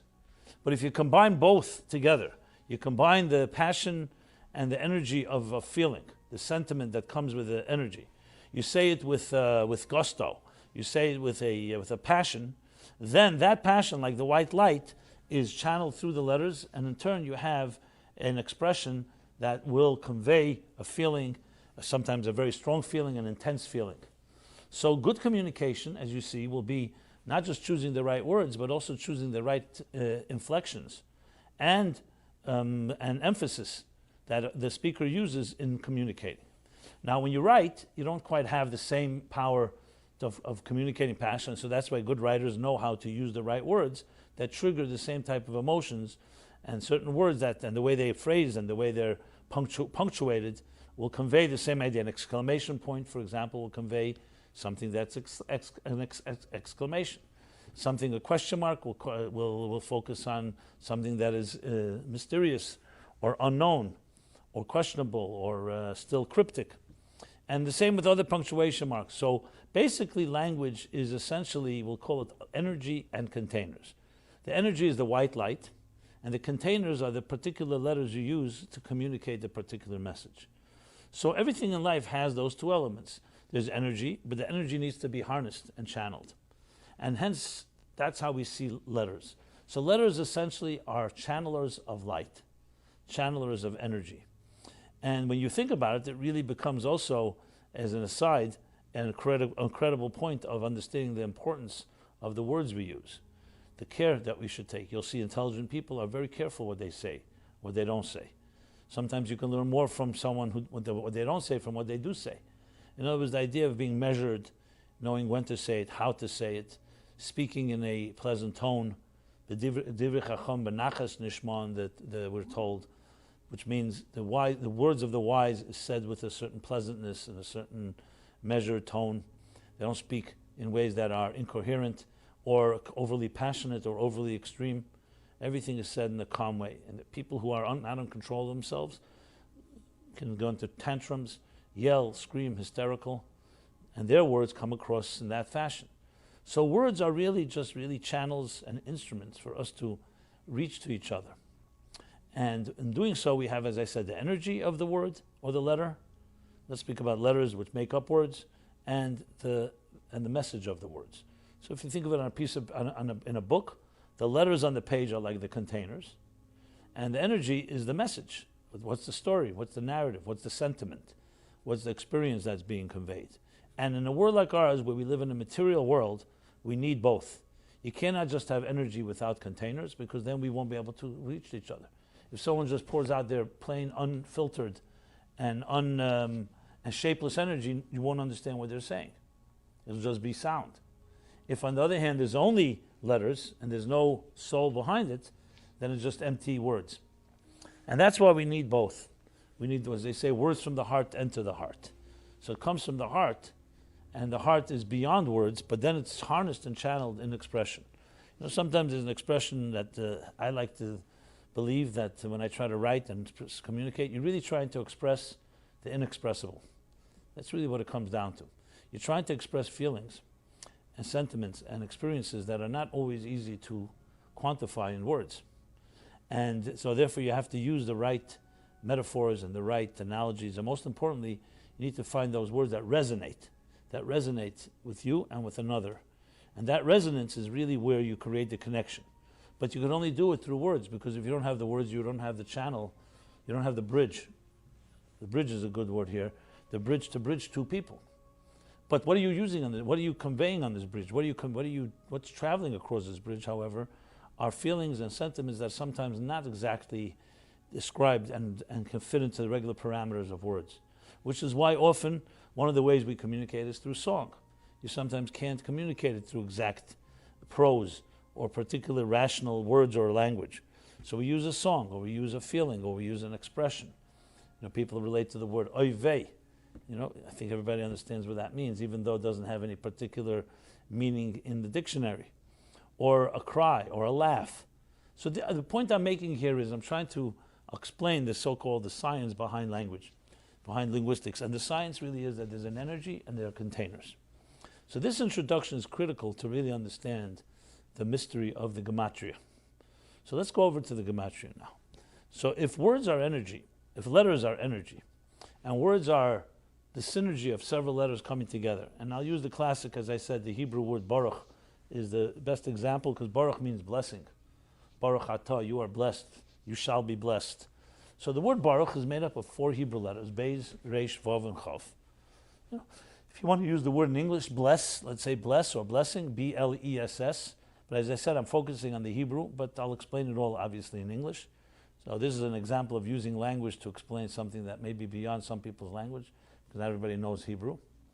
So the word baruch or bless is made up of letters, and the letters themselves, the B, for example, of bless could be a B in other words. It could be the B of building. It could be the B of bricks. It could be the B of a bumblebee, if you wish. So that B can be used in many different ways. It's just a brick. Think of a brick in a building. But then when that brick, that one letter combines with another letter, an L, which again is a letter that can be used in many words, and an E, and an S, or beis, resh, vav, chaf, which can be used in many different combinations. Now that you combine them in this particular order, you have suddenly a new energy enters, what we call synergy. It's more than the sum of the parts. It's not just a B and an L and an E and an SS. It's not just a beis, a resh, a vav, and a chaf. it is now the meaning blessing. Blessing, we all know, is much more than just 4 letters, random letters. Now the letters, the bricks have come together and have shaped a message, have shaped a feeling. Someone says, I want to bless you. It's a lot more than just a bunch of letters. They're giving you a blessing. They're giving you a bracha, a blessing. And the same thing with says, I love you, L-O-V-E. The love word in Hebrew, love is ahava. Also 4 letters, aleph, hey, vez, vav, hey. So this again conveys much more than just single bricks. These bricks have now turned into a structure. And that structure is the word that conveys a message that's more than the sum of the parts. But it's made up of those parts. So you have to say those parts all have their energy. Then there's a synergy that enters what is often called the ER in Hebrew, in the Kabbalistic language, ER ha'ela al kulana, a type of synergy that hovers and is more than the sum of the letters, which is the word. Now, of course, that's one word. When you combine several words, you create a sentence. And sentences create paragraphs, and paragraphs create chapters, and chapters create books, and books create volumes. And there you have the whole story of the rest is history. The point is that it all begins with these letters. And whether it's letters of speech or the written word, it's the same idea. It's just 2 different forms of letters. One is coming out of your mouth, and one is being engraved or written on paper or on parchment or engraved in a tablet. And what I mean by tablet, I don't mean the modern tablet. I mean the tablets as they were given at Sinai, such tablets. So once you understand language and letters in that fashion, now the interesting thing is, if a letter is indeed a channeler of energy, then this letter has to be analyzed and dissected. So here we have several ways we look at letters. Besides the fact that the letters add up to a word, the letters also have a shape. Every letter has a shape. An aleph, for example, is a diagonal line with a dot on the right side and on top right and a dot on the bottom left. A beis is is 3 lines with an open left side, like a square without the left side of the square. A gimel is harder to describe. It's a line with a, but each Hebrew letter has its shape. And that shape indeed also, as I said before with the film and the projector, the shape of letters is what shapes the energy, follow that shape. So the shape itself carries and describes that kind of energy it is. So let's take the word beis as a matter of fact. The word beis has another meaning. Beis also is a bayit. If you know a little Hebrew, you know that bayit is a house. And a beis actually looks like a house. What does a house usually look like? You make 3 lines and that's a house, right? A wall, and a roof. That's a beis, an inverted beis. And the same thing with aleph and the same thing with gimel. So besides the fact that the letter itself makes up the word bayit, the shape of the letter contains the energy of that letter. So now we have the shapes. Then we have the meanings of each letter. Like I just said, beis is also a house. Aleph can mean master. Aleph can mean teacher. So aleph has many of its own meanings, and the same thing, each of the letters has its meaning. What we're going to focus on here is a third element in each letter, is its numerical equivalent, which we'll be calling numerology. That's the Gematria. So what's a Gematria? A Gematria literally means the number that corresponds to the letters of the alphabet, of the Hebrew alphabet. So we have a system for this. It's actually quite complex. I'm going to focus on the basics. Even though we call this Gematria for beginners, I was wondering whether to use that word. I'll tell you why, just as an aside. I remember I was once giving a series of classes at the Open Center here in the city. It was on Spring Street when I was teaching then. Then they moved somewhere in midtown. And I gave a number of classes there. And one of the classes, the program director called me. She was really good with the titles and so on. She said, let's do a class called Kabbalah for Beginners. So I told her, I don't know if that's a great title. Who wants to be called? No one likes to be called a beginner. So she said to me, they said the same thing about those books, like, accounting for dummies, computers for dummies, this for dummies, that for dummies. And first people thought maybe it won't work. No one wants to be called a dummy. But the tongue-in-cheek element, actually saying it in their people's face, actually did resonate. They said, no problem. Once you're telling me I'm a dummy, at least you're not hiding the fact. So it worked. It was a good marketing tool. Then became a series for idiots, right? Something like that, cooking for idiots and accounting for idiots. I'm not sure what the difference between an idiot and a dummy is, but two brands. So we have idiot and dummy brand. Okay, now, this was all So I said to her, I don't know if it's a great idea to call Kabbalah for beginners. She said, let's try. And we did it. Around, I recall, 30, 35 people attended. Then the series was very nice, successful. It was recorded. I think we even have it on, make it available on our site. Then a few months later, she said, let's do another one. So I said, you know what, let's try advanced Kabbalah. We did the beginners, let's do advanced Kabbalah. She says, what are you going to say? I said, I'm going to say the same thing, but let's call it advanced Kabbalah. We had over 100 people showed up. So I said, you see, I think maybe when it comes to cooking for dummies, they don't have a problem. But for Kabbalah, everyone wants the advanced version. They don't want the beginner's version. So I was thinking about the Gematria for beginners. So I said, let's test it as well. We'll do Gematria for beginners this week. And some other point, we'll do advanced Gematria. The truth is, it's all advanced, to be very honest. And even for advanced people, you also have to begin with the beginning and begin with the basics. So don't be deceived by the name. And we didn't call it Gematria for dummies. We didn't call it Gematria for idiots. That's not the Meaningful Life Center style. But Gematria for beginners, the art and science of Jewish numerology. So the truth is, it is a very complex study, to be honest, because in Gematria itself, and I'll point it out in this discussion, there's probably, I would say, 30 different ways of doing a Gematria. How do you like that?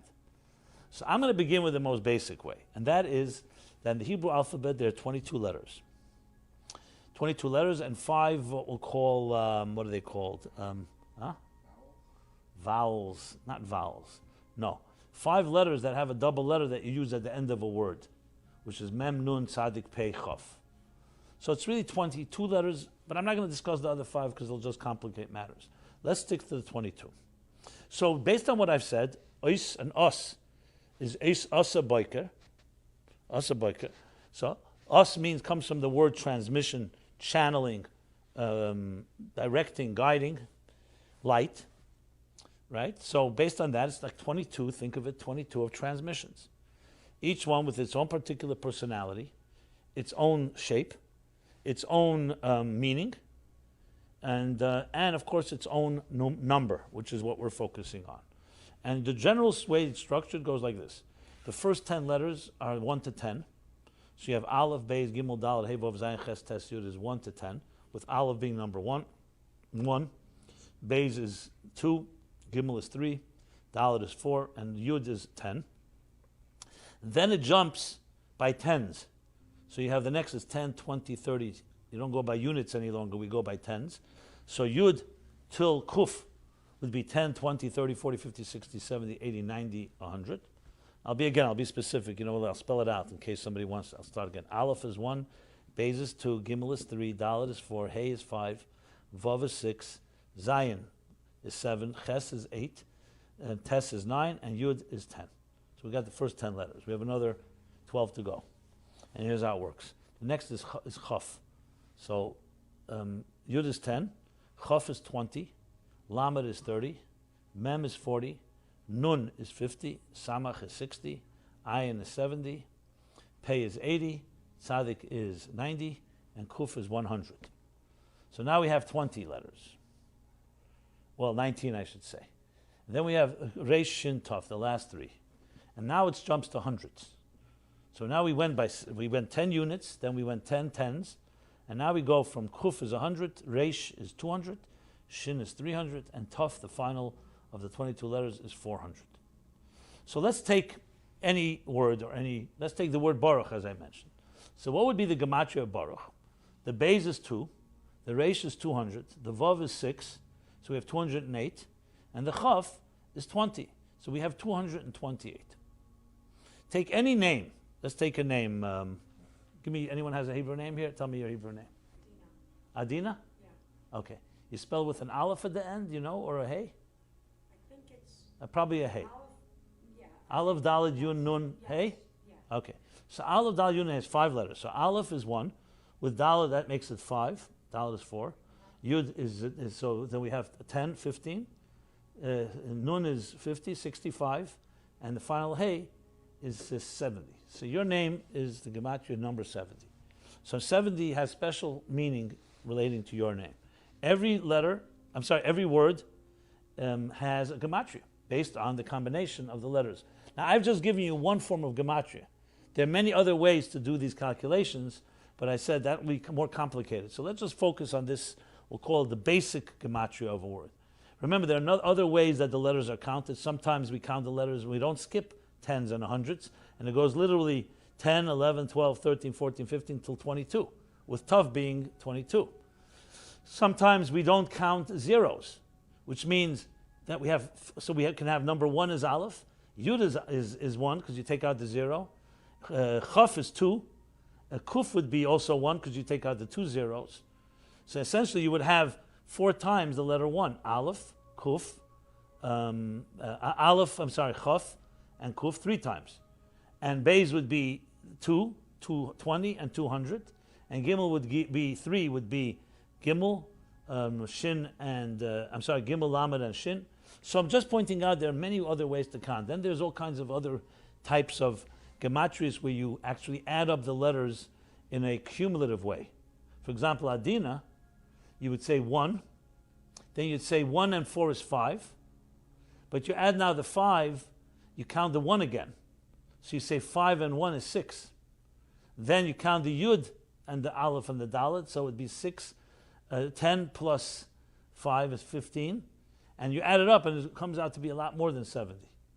So there are different ways. Sometimes you cube it, sometimes you even quadruple it, and there's sometimes a call a koil, you add the whole word and then you add one more number for the sum total of them all.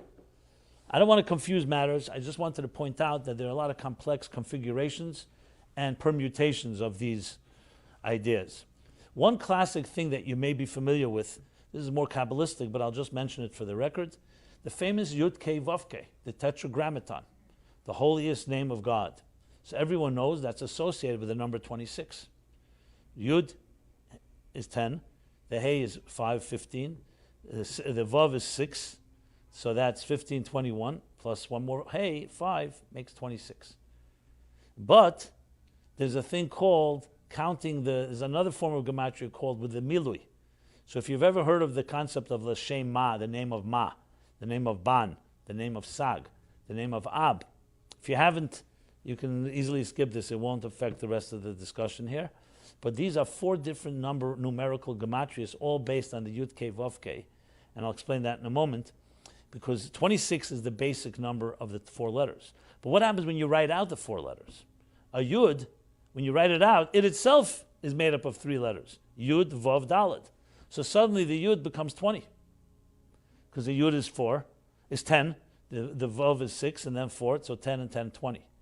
Now the question is, how do you write Hey? That's why I asked you the question. You could write Hey Aleph, you could write Hey Hey, you could write Hey Yud. So all these show different permutation of these letters, and they add up respectively to 4 different ways of combining them. One adds up to 45, one adds up to 52, one adds up to 63, and one adds up to 72. So you'll find sometimes in Kabbalistic and Hasidic writings these names. As I said, this is more of a footnote. I just wanted to point out how this affects literally all discussions about words and names and numbers and so on. And they're all the different types of gematrias. But let's get back to the basic. Because if you master the basic gematria, it's much easier, obviously, to climb to stage 2 and figure out other forms of numerical configurations. Another introduction I want to make before I continue is that a gematria also helps understand the connections between different things. Let's say your name Adina adds up to number 70. There are other words in Hebrew that add up to number 70. And they have a relationship because they have the same gematria. But the qualification I want to make here is that a lot of people who are probably more novices and don't know the entire science and art of it, just go ahead and start comparing different things that are number 70 and say, okay, this is number 70, this is number 70, and therefore we can just make a correlation. It's not the case. It goes the other way around. Because 2 things are connected, that's why their numbers are going to be connected. Not that you find 2 things of the same number, you can just stick one wall to the next, as they say. We can't just stick walls together. You have to understand, firstly, the significance of a name or the meaning of the word. Then you could say that relates to another word, because they have, the classic example would be the number, another 70, happens to be 70, is this expression, nichnas yayin yatsa soid. Okay? It says when wine enters, the secrets come out.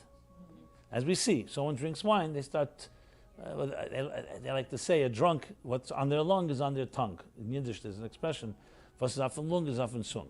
But it also has a positive meaning, that when you drink wine, your inner dimension is revealed. Just like the grape has concealed within it wine, so too, and when you squeeze the grape, that wine is produced. So too, we all have inner secrets, more deeper things, and when you drink wine, it brings the secret out. So the interesting thing is the Gematria of Yayin, which is wine, is what? Is 70. The Gematria of Soid, secret, is also 70. Because Yayin is Yud, Yud, Nun. Yud is 10, another 10 is Yud, Nun is 50, that's 70. Sod is Samach is 60, Vav is 6, and Dalet is 4, 70. It's different kind of different words. So the words themselves, if you saw Yayin here, wine, secret here, you wouldn't necessarily connect them. But based on this Talmudic statement, you realize they both carry the power of a secret. And therefore, they have the same number. So it didn't begin because they both have the same number, it was because they had a relationship. Therefore, it's the way the cosmic energies work, that's why they have the same number. So it's important to realize it's not the number that makes the connection, it's the connection that makes the number. That's a critical piece in understanding what Gematrias are. And avoids a lot of mistakes that people make. They start looking around, okay, what else is number 70? And okay, I must have a connection to that. You see, let's say 75th Avenue, that's the place I have to go shopping. Not necessarily. That's a little going overboard. Because first you need a connection, then you need the numerical equivalent of it. Okay. So with that said, you suddenly see a new horizons and completely new vistas, and horizons open up when you start looking at the number of words, here, right here. Yayin means wine. Sod means secret. But when you look at the Gematria, you suddenly realize that you can learn deep things about wine and about secrets by looking at the number. And the same is true across the board with every name of either a person or of an object or of anything in existence. The name carries the energy as I described in the introduction, and that energy, part of that energy is also the numerical, the equivalent, the numerology of that word or name. Now, one has to be careful because not everyone's a master of this, but there are those, there were Kabbalists and mystics, who were able to look at someone's name and able to somewhat recognize certain patterns and personality that that person has. And we're not talking here any prophecy or miracles. It's simply because the name carries energy. And a name carries energy, means it's your energy. It's the name that you were given, which we're told the Arizal. The writings of the Arizal was a great mystic who says that when parents give a name to children, it's like a mini prophecy. They may not know it, but God puts the right name in their mouths, which is why one of the only areas where you don't have rabbis and leaders will advise on a name, you'll never find advice on a name. You'll see the names in the Bible, for example. Leah gave the names. The parents give the names. Even though you can go, let's say, to a sage and say, what name do you think? The sage will always say, you as parents have the prophecy, the mini prophecy. God will give you the right name to put into, the right name that this child needs to have. Now, sometimes it's a name after a grandparent, after a loved one, after someone that you want to remember and memorialize. That's part of it. But a name is a very powerful force. And we see, even though on one hand a name you can say is only a handle, you can exist without a name. If you lived alone on this earth, you wouldn't need a name. You don't need a name to call yourself, even though I know some people do speak to themselves. And they say, what's the matter with you, Adina, right? Or what's the matter with you, whoever it may be. But in essence, we don't really need a name. On the other hand, a name is critical for us to be able to communicate to each other, and we know that a name also touches the core. A person could be asleep. A person could even be in a faint state, in a comatose state, and you call their name, there's something that touches them very deeply. Because the name does associate to the way, as I said before, how the soul channels inside of you. So therefore, the Gematria, the number that associates with your name, is therefore also very significant. And Tanya, in Shar Yechid V'Amuna, in the second section of Tanya, chapter 1, the Baal Tad, the Rabbi Shneur Zalman of Liadi says that the number, the letters, the number of the numerology of a particular word gives you the number of energies that that word contains. So in a sense, when you say the word Yain 70, it's like 70 energies. And what's 70? So you can study, and those that are familiar with the number 70 know it has certain power. 70 is 10 times 7. It's the 7 faculties times 10, meaning their complete cycle. So with the number, you can begin to recognize different elements. For example, there are numbers we're very familiar with. Everyone knows Chai. Chai is one of the most famous ones, right? The Chai. What's Chai? So we all know Chai means life, but it's also number 18, which is many people will give donations in the number 18. 18, 36, 72, 1800. Because we want, with that number, we want to convey and we want to channel into our lives life. Chai for life. So Chai is one, as I said, one of the most famous ones. And there you have both, the number 18. Now, the question is, does number 18 connect to the word life? The answer is yes. When you study, again, Kabbalistic teachings, and again, this is not the place to go into all of this, the word 18, the number 18, adds up to things that give us life. So when you talk about numbers, as I said, the numbers have different words that share the same numerology, but you also have the meaning behind a number. Now, of course, the classic numbers that we know most of, especially when you talk about Judaism, are the number, like a number 1. So number 1 is the unity of God. Wherever you see an aleph, letter 1 or the number 1, you know that you're connecting to something that's unified. Whenever you see the number 2, you can rest assured you're identifying with diversity, because 2 immediately means there are 2 forces. And interesting, number 3, it always identifies with the concept of harmony, because 3 is the harmonizer. It takes energy 1, energy 2, which may conflict, and it reconciles between them. Kasav Ashlishi, the third verse, the third dimension, like a mediator or translator. You have Hebrew, English, and you have a translator, number 3, that connects the two, like a bridge. So when you think of these numbers are easy to relate to, because easy to explain. It obviously gets more complicated when you get to larger numbers. So where do we find, for example, number 3? We have the 3 patriarchs. We have the 3 matzahs that we take in the Seder. We have the 4 cups of wine, which correspond to the 4 matriarchs. So you suddenly see, when you start thinking of these numbers, that these letters, Gimel, Daled, actually associate with other forces, not just with words, but with entities that are made up of number 3, number 4. Now, of course, 5, we have 5 fingers on our hand. Then we have both hands. We have 10. 10 is considered the complete number. And 10, you already have the 10 utterances which God created the world. You have the 10 commandments. And of course, number 7 is also very, very, very popular. 7 days of the week. So you see, when you start understanding the numerology, they start associating with all these things. Now, these are associated with single letters. Aleph is 1, Beis is 2, Gimel is 3, Dalet is 4, Hey is 5. You have 7 is the 7 days of the week. But when you start combining them, so then when you have a word that say, going back to Yayin, for example, so Yayin is Yud, Yud, Nun. So besides the numerical numerical total of 70, it's the 70 made up of 10, 10, and 50. So the 10, 10, and 50 also have significance. Whereas, let's say the word Sod, secret, also adds up to 70, but it's made up of 60, 6, and 4.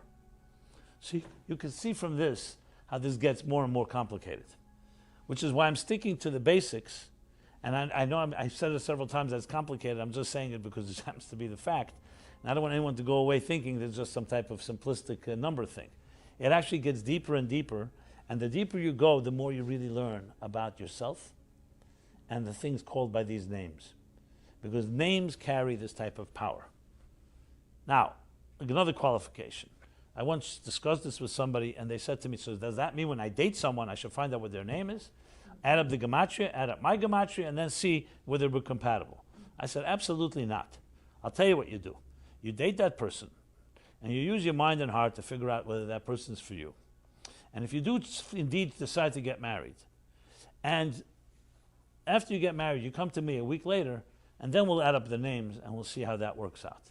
But you don't base the marriage on the names, as I said before. You base the marriage on the connection.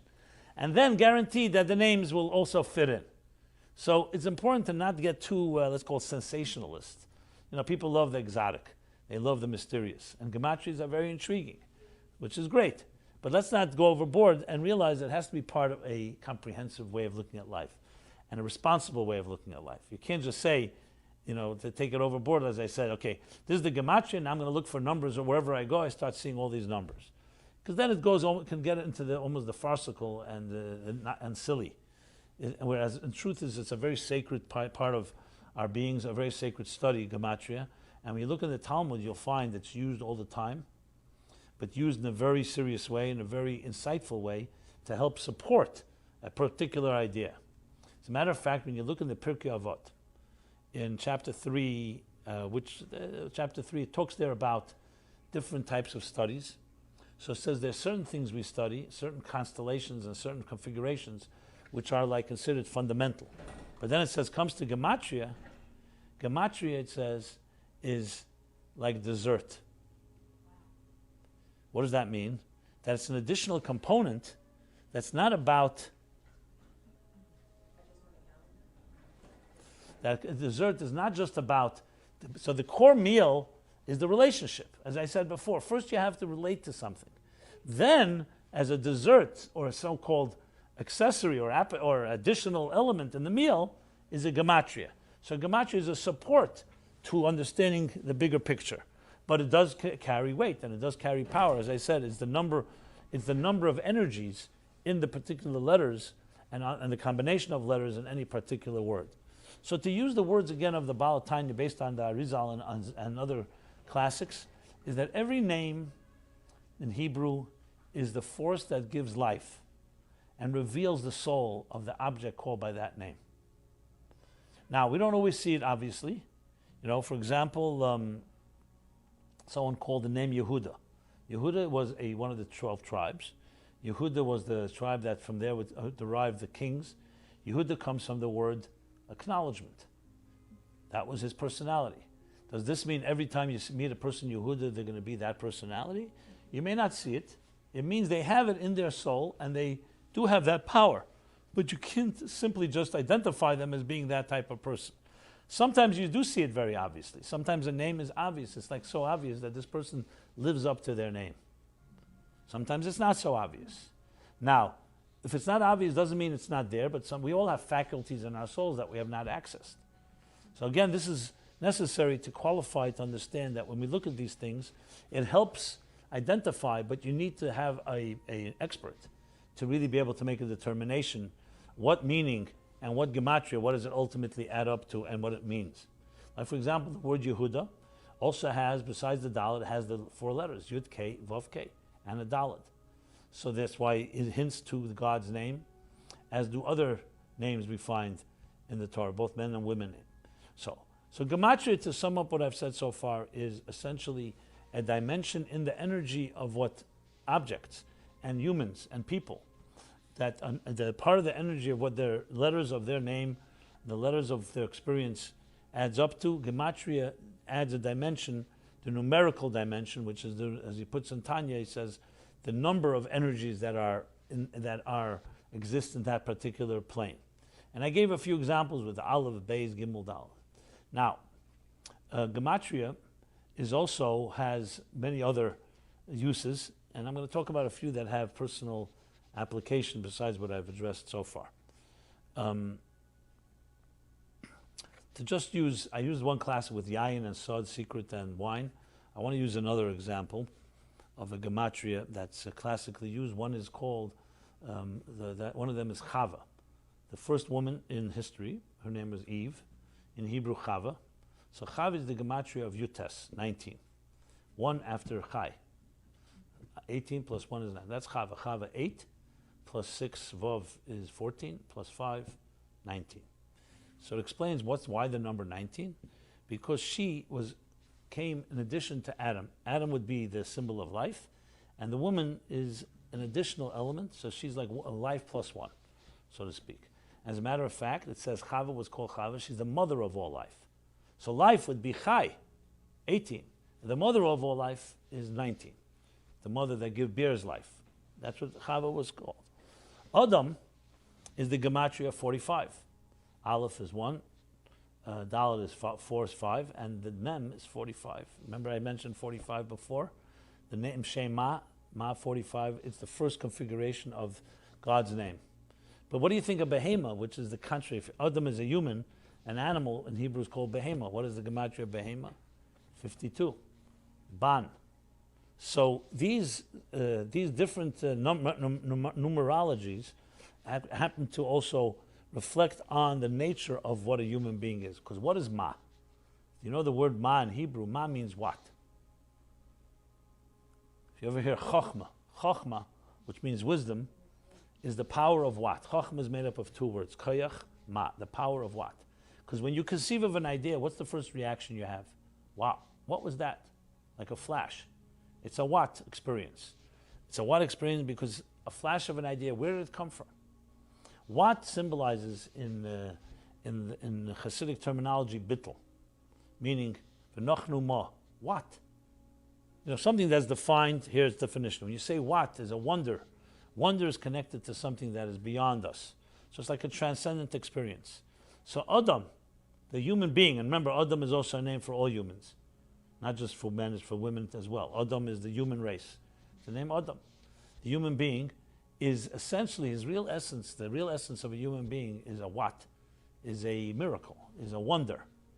So the name Adam is that the human being is the only creature on earth that actually experiences transcendence. Animals follow the rules like clockwork. They survive and they are necessary for the natural balance of the world. But it's the human being that introduces the what, the wonder of it all, the awe, you can say, and the wonder of existence. So Adam is related to the word Ma. And I can go through a list of many different gematrias and their connection.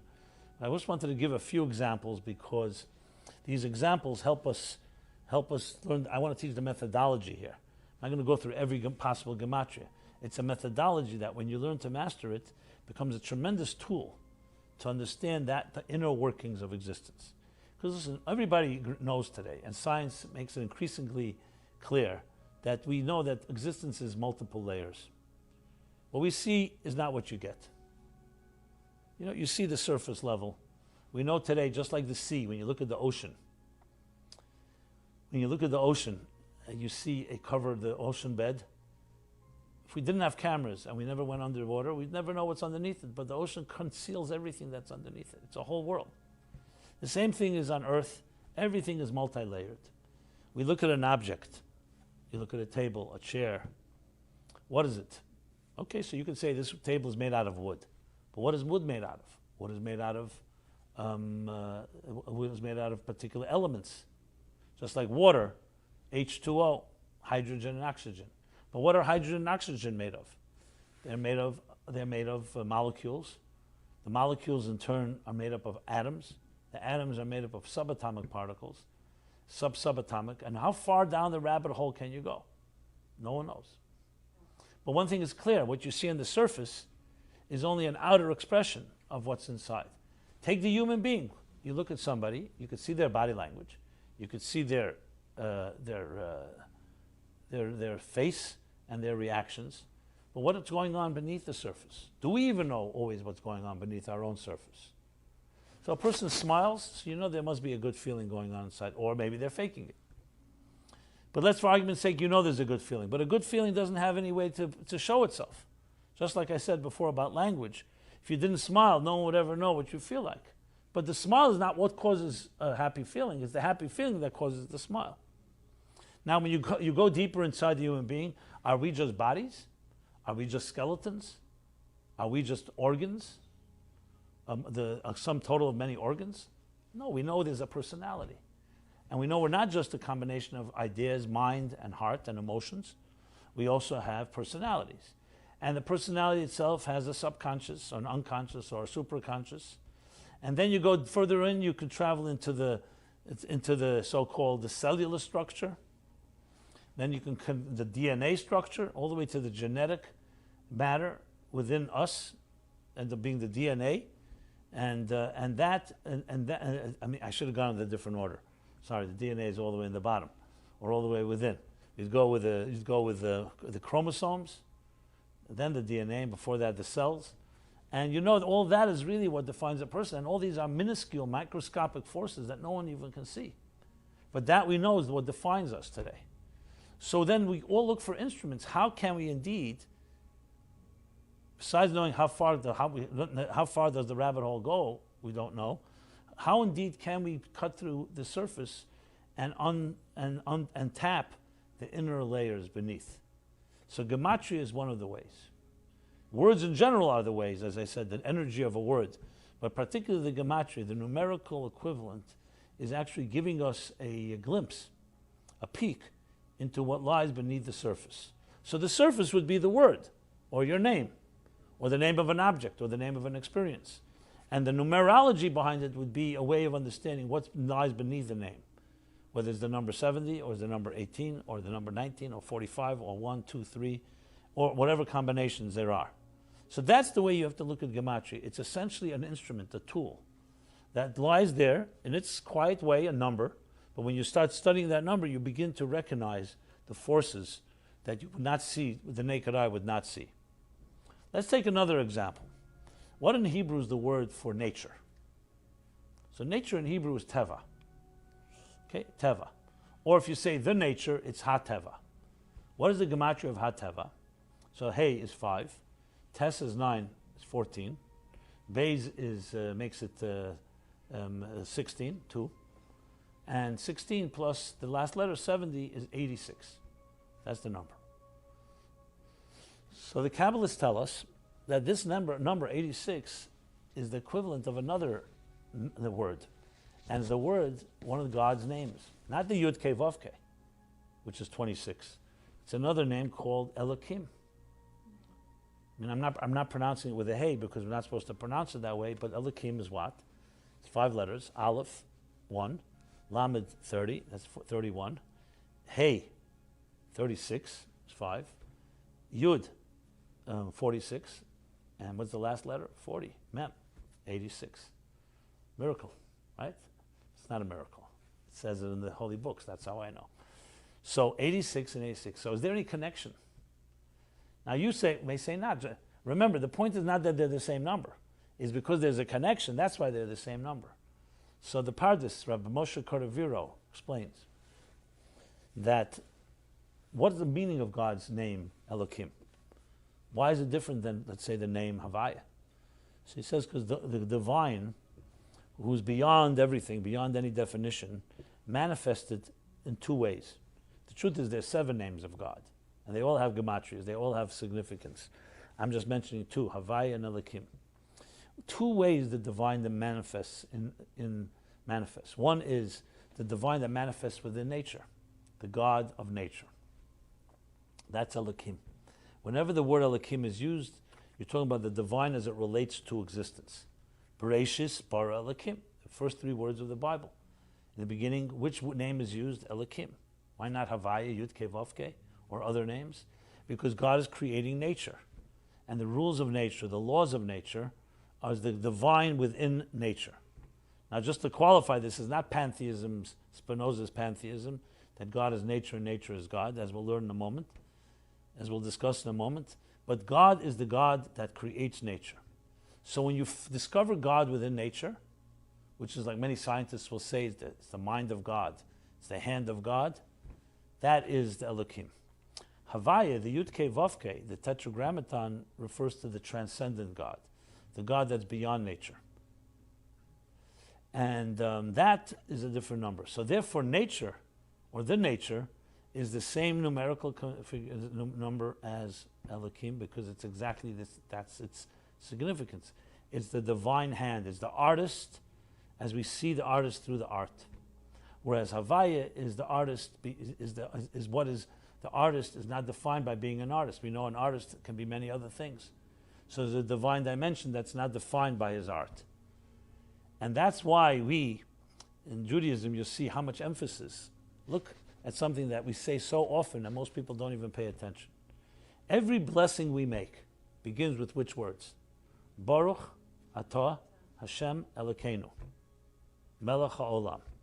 And then we continue for each blessing, lighting candles, eating bread, eating cake. But it all begins, Baruch atah. What does it mean, Baruch atah Hashem Elokeinu? Blessed are you, Hashem Elokeinu. Hashem is the name Havaya, the 26th, and Elokeinu is the second name. What does this mean? Blessed are you, the Lord our God, the God our Lord. In English, it sounds redundant.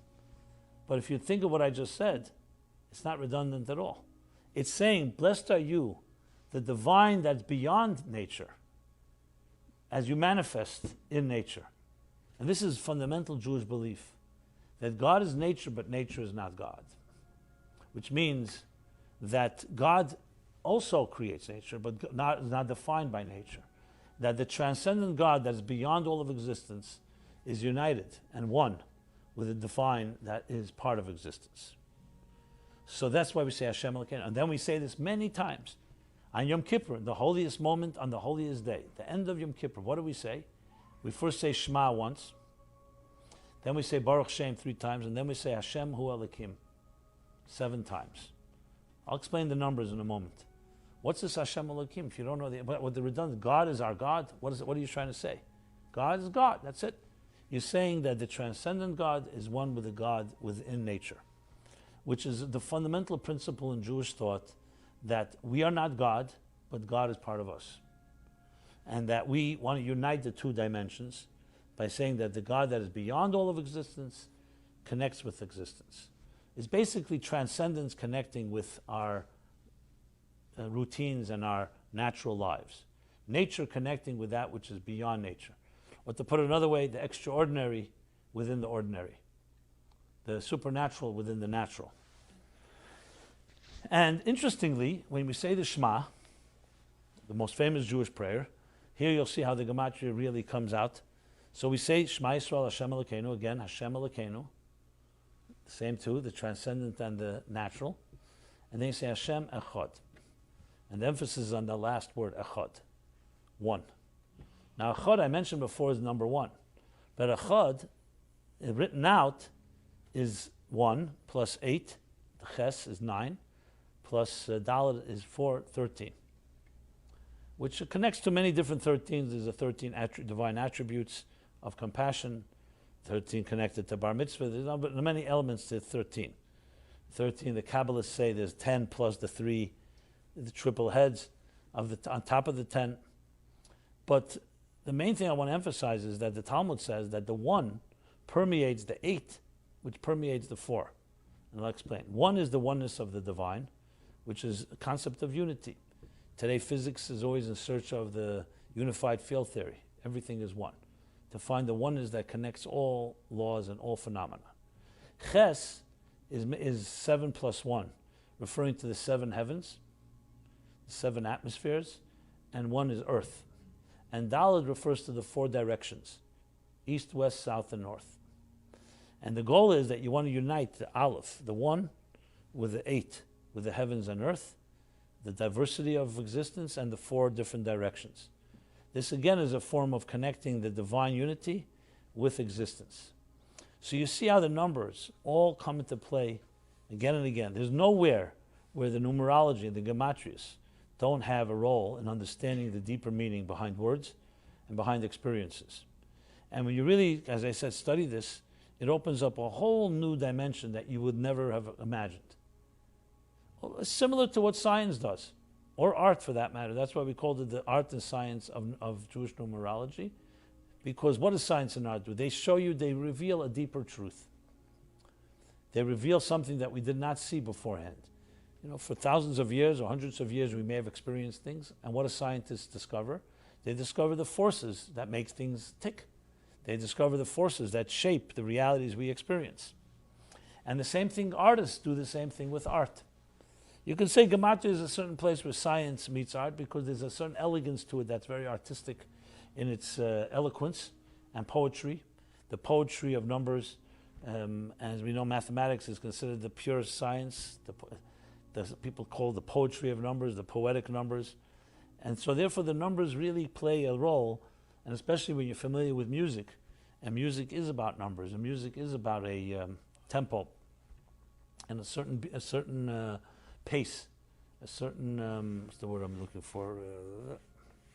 Not beat, a certain scale, rhythm, but there's another word, the pace, there's the spaces between when you play notes. there's a word for it. It'll come to me. Gate, maybe, not gate. Timing, whatever. Anybody play piano here? So there's another word. Well, one of those words. Anyway, the point is, rhythm is definitely a good word. There's another. There's a word for the timing between notes. What is that called? Pause. Okay. The point is that all this comes down to a music and an art, and it's all about a certain type of rhythm and structure. And on the other side, there's also a science to it. The science of understanding the dynamics. You know, mathematics, some people call a science, some people call poetry. Depends which side you look at it. I mean, it really has both elements to it. The eloquence is definitely very poetic. But the same thing, that really goes back to the numbers behind the words that we use and the names that we have and the things, what we call by name, which of course also begs, in a sense, like almost behooves us to want to know Hebrew better, because the better you know Hebrew, the better you really can use the Gematrias. In English, you don't quite have the ability to do so, because words, as I just mentioned earlier, the Hebrew language is a metaphorical language. Every word is rich with meaning. In English, when you say the word table, table has a Latin root, but that's it. It's not multi-use. You can't use table in many different ways. And there's no number behind the word table, like what's the equivalent of the letter T? A, B, L, E. I mean, you can create a numerology, but there's nothing going on there, because these are descriptive languages. All Latin languages are descriptive. Hebrew is a metaphorical language. It's actually a language of the soul. Maybe you meant rhythm? We mentioned rhythm already. Duration? Okay. It's fine. Yeah, it's one of those words. We got the idea. And Hebrew, on the other hand, is metaphorical language, a language of feelings. I just read somewhere that how many letters are there in the English language that are conventionally used? You'd never believe the number. 250,000. I thought there'd be millions. How many letters, how many words in the English language? Usable words, not words that aren't used anymore. Around 250,000. Yeah. And Hebrew, 75,000. Which tells you that the Hebrew language is metaphorical, because one word in Hebrew requires a sentence in English and requires a paragraph in French, just for the record. I'm almost sure that's the number. I looked it up. You could look it up. Look up how many letters are in the English, not letters, words in the English language. Again, usable words. Not we're talking about, there's of course obscure words that no one ever uses anymore. You'd think there's a lot more, but that's what it is, something of that nature. You can check it out. I see she's Googling it there. Let's see. So language that expresses sentiments in that fashion obviously has much more concentrated power, both in the words, the letters, and above all, someone just wrote that the word I'm looking for is tempo. That was the word. Correct. Thank you, Angela. So you see, we're communicating with each other. Thanks. So what do we have here is that you have a poetry.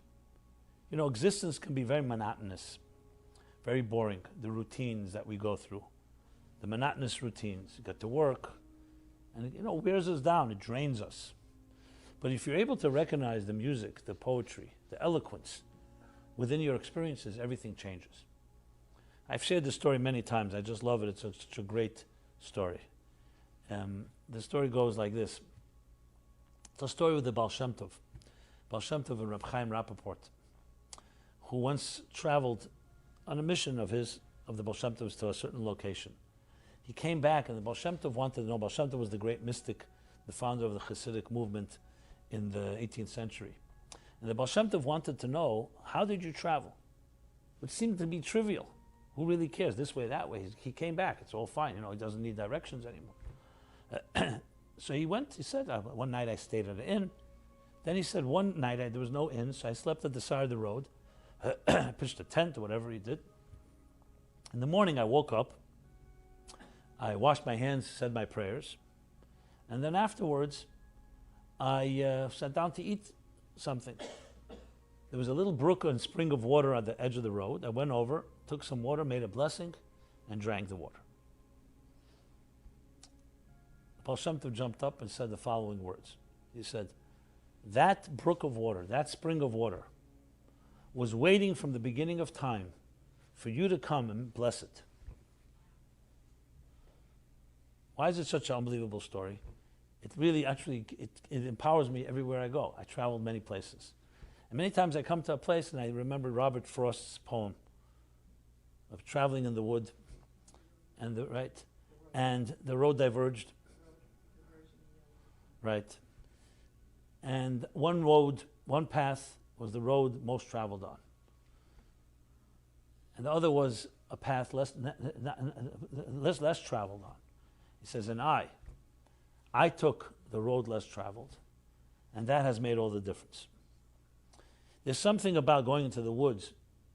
You see a tread path, okay, more comfortable, more secure. You know someone went here before you. But there's something adventurous and exciting and bold to go on a path that nobody has walked before. Because on one hand, yes, it's an unknown and it has its risks. But on the other hand, you're treading a new path. You're a pioneer. And when I remind myself of the story where I travel places, I sometimes say, maybe this place is waiting. And not in any arrogant way, actually a very humble way. Maybe it was waiting for me to come here and do something that no one ever did before. Make a blessing, bless somebody, say a kind word. And when you think of life that way, everything comes alive. Because then you walk down the street. You may be doing something that's routine, you're doing every day, but you're looking for the magic, you're looking for the enchantment, for the surprise, something unexpected. I always tell people when you travel, even if you have a business meeting and you're going for vacation, always be prepared for the unknown. Because the greatest things happen, you know when our human plans don't get in the way. So you go to a place, and if you have it all scheduled, listen, I have a business appointment, and that's all. The rest of the time I'll spend in the hotel watching something. But if you open yourself up to meet somebody in the lobby, in the lunchroom, wherever it may be, in the dining hall, or in the street, or on the beach, things happen, magic happens. And Gematria is part of that adventure, is the ability to look at things, not just at the surface, but to go beneath the surface and look at what is the number involved here? What is the music? What is the rhythm, the tempo, the different elements of the forces at work that are not so obvious? And when you do that, you start realizing there's a whole narrative and script beneath the surface. And that script is not written by us. It's some higher choreography.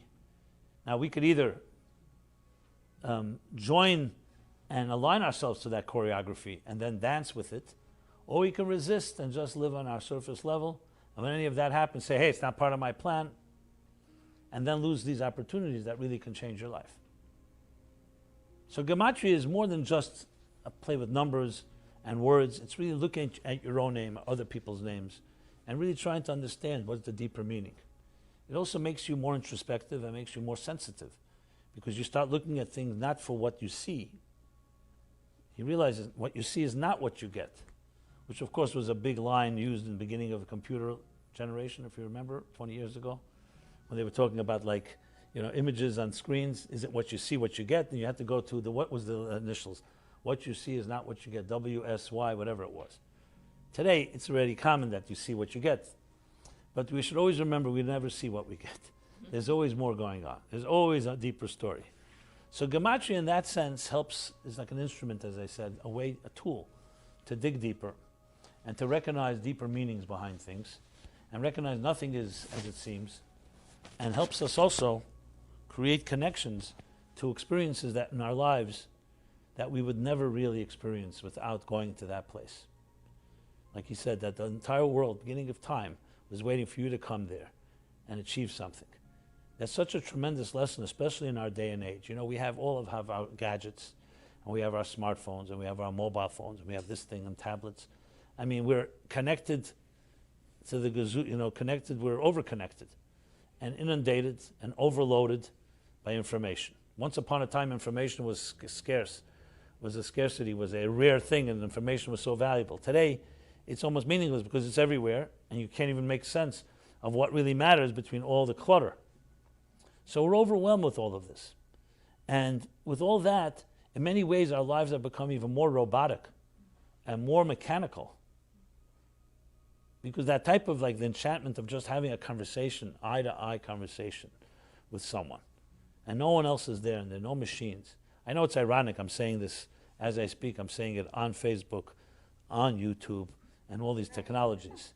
So, I don't know, maybe the expression goes in the Talmud that sometimes you just, they say the axe that cuts down the tree comes from the tree, because the handle of the axe is made of the wood of the tree.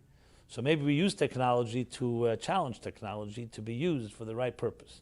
So I like to look at these machines simply as instruments, as channels, as platforms of conveying something that's beyond machines, conveying a heartful message, conveying the message of the numbers of our lives, the numbers of the story behind our lives.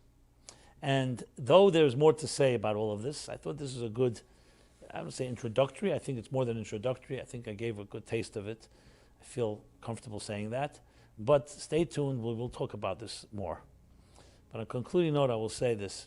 A Gematria is a gift given to us, one of the gifts we have that help us probe, that help us explore, that help us dissect realities that we see and see them in a new light. You know, sometimes you look at something you're very familiar with, but then you look at it in a new light, in a new environment, and under other circumstances, and suddenly something emerges from it. That's really the secret to all healthy relationships. You know, people you're accustomed to. People say, how could I be excited about someone I know for so many years? You know, that's why marriages fail and so on. Well, the secret is to look at them always in a new light. It's like, think of it like a spectrum. Think of it like a crystal where you're trying to find the rainbow and always look for a new light. And maybe one of those new lights is the Gematria that helps us see things from a different perspective. It's the same thing, but you see a new dimension. That's how you keep things alive and dynamic. You keep them dynamic by looking to find dimensions you haven't seen before. So imagine a couple, they can be married 70 years, but they're constantly looking to find a more intimate and more another petal of the flower they haven't seen before, to come to discover something new. And Gematria helps. So maybe if your marriages need some little spice, maybe you should start looking into the number name now that you're ready together. Maybe look at the names that you have, find out what your Hebrew name is, find out the numerical equivalent, and then play with the numbers. And who knows, you may say, hey, wow, I never knew that about you. And I hope you find only good things, and I'm sure that you will.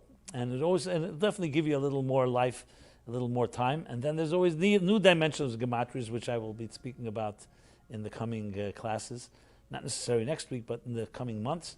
So stay tuned.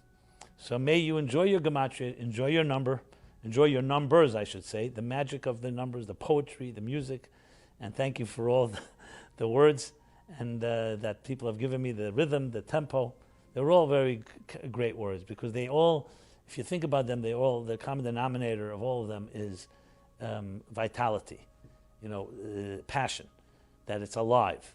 I remember a cardiologist was at this class, and he has a lot of aggravation in his life, a lot of problems. And he's always telling me, I wish I just had a day of respite where things were just calm, without all this ups and downs. So half jokingly I said to him, you mean like a flat line? He said, no, not a flat line. Because as you know, a cardiogram, if it's a flat line, it ain't a good sign. You want to have is a wave. That's rhythm. And a wave means it's moving. And movement means that you can't just stay static. I know we've created the art of the couch potato, the art of doing nothing. Some people feel they have a PhD. I've learned to do nothing and not feel guilty about it. It's not nothing to be proud of. We have to look at our lives as being something that's alive. And Gematria helps us look into the deeper dimensions. One of the powerful instruments and gifts to do so. So may we all enjoy such magical lives that every moment is extraordinary. Not because you're finding something new and extraordinary, because you see the extraordinary within the ordinary. You're digging deeper into what you already have. Thank you very much. And until next week, please stay in touch. You can email us. Check us out at meaningfullife.com. Email us at meaningfullife.com if you have any questions, comments, or in any way that we can be helpful in your magical journey. Have a good week. Thank you. Jo. Ich hoffe, da ist ein bisschen was rübergekommen. Ich versuche es mal ein bisschen zusammenzufassen. Als allererstes hat er ja gemeint, wir sehen ja überwiegend immer viel an der Oberfläche. Und wie im Chat schon teilweise gesagt oder auch er gesagt hatte, man spürt schon, ob zum Beispiel derjenige, wo einem gegenübersteht, hm, ja, einfaches Beispiel, ob er mir sympathisch ist oder nicht sympathisch. Das sind schon die Schwingungen, die rüberkommen. Ja, oder die Gestiken und so weiter. Was er mit Gematria noch, sag ich mal, assoziiert hat, war eigentlich der Punkt, man geht damit ein bisschen mehr in die Tiefe. Ja, ähm, also er hat es auch so beschrieben mit diesem Makrokosmos bis Mikrokosmos und so weiter. Und das drückt auch Gematria aus. Ja, man kann damit sozusagen ein bisschen mehr in den Mikrokosmos eintauchen.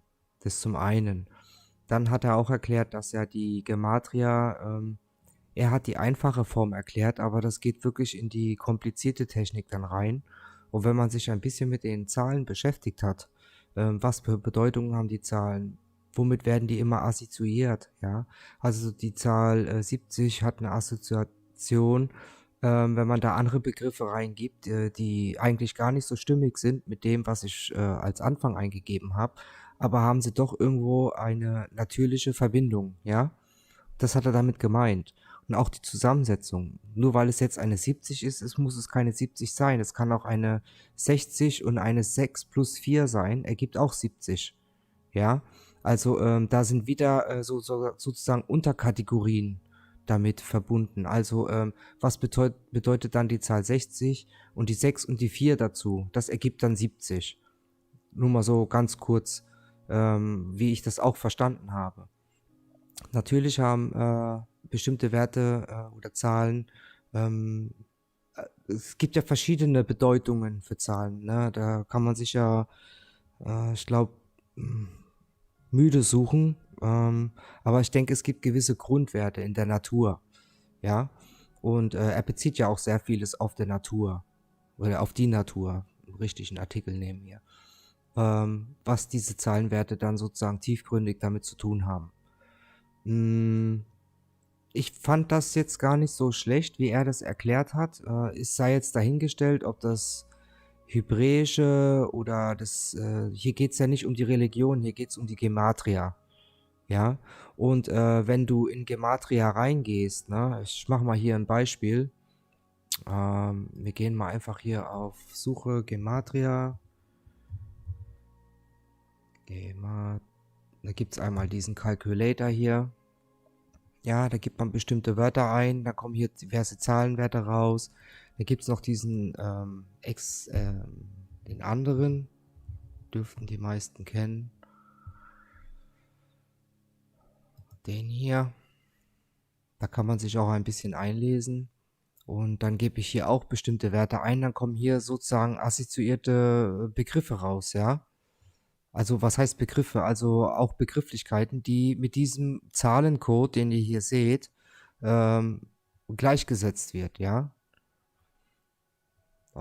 Keine Ahnung, gibst du da, was wissen ich? Auf Deutsch ist immer, glaube ich, nicht so günstig. Lass ich mal überlegen. Was können wir da nehmen? Ich probiere es mal auf Deutsch. So, dann haben wir hier das jewische Gematria, das englische und das simple Gematria. Dann kommen denen hier die Zahlenwerte raus. Im jewischen ist es die 66, im englischen 186 und das einfache wäre 31. Ja, dann ist hier, ich glaube, Searches, wie oft es schon gesucht worden ist. Und dann kann man gucken, was mit König assoziiert wird, ja. So Biblical oder Emma, Echo und so weiter. Und wenn du jetzt zum Beispiel irgendeinen Zeitungsartikel nimmst und gibst dann da, was weiß ich, einen bestimmten Namen ein und dann siehst du dann, was mit diesem Namen sozusagen assoziiert wird, ja. Man kann dann auch hier draufklicken und gucken, was dann unter Dodge assoziiert wird. Hier seht ihr auch wieder King, König und so weiter und so weiter. Das machen wir beim nächsten Mal bei dem anderen Video hier auch Kabbalah, siehst du, ne? Und so weiter. Man muss natürlich auch dahingehend auch wieder ein bisschen die Hintergründe dann verstehen, weil einfach nur der Begriff hat ja auch irgendwas oder diese Begrifflichkeiten hier, die hier stehen, haben auch eine gewisse Bedeutung. Ne? Und bei dem hier ist es ja auch so, dass er auch die Zahlen nicht nur vorwärts interessant sind, sondern auch rückwärts. Ja, wenn ich jetzt irgendeinen Wert mit 71 raus habe, überlege ich erstmal, okay, 71, da kann ich jetzt nichts mit anfangen, aber mit der Zahl 17 kann ich was anfangen. Ja, deswegen steht auch hier Reverse zum Beispiel, ja. Also die Zahlen kann man auch umdrehen, ne, gespiegelt sozusagen. Das wollte ich jetzt mal noch so ein bisschen dazu erwähnen. Und ja. Jetzt, warte mal, weil du vorhin gefragt hast, den Typ ist da, ne? Der hat ja auch so ansatzweise mit Gematria. War das hier? Matthew Burial. Guck mal. Ich zeig dir den nochmal hier auf Facebook. Der hat ja hier auch verschiedene Assets. Ich überspringe die jetzt extra mit Absicht hier ein bisschen. Hat seine Gründe.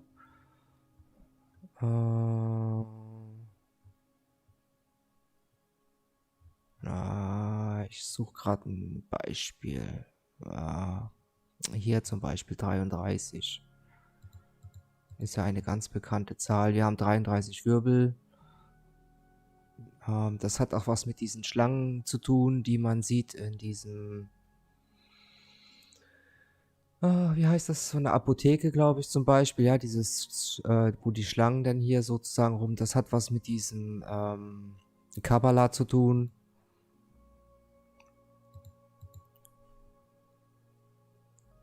Na, 26, 7, 5, 4. Könnt ihr alles mit assoziieren.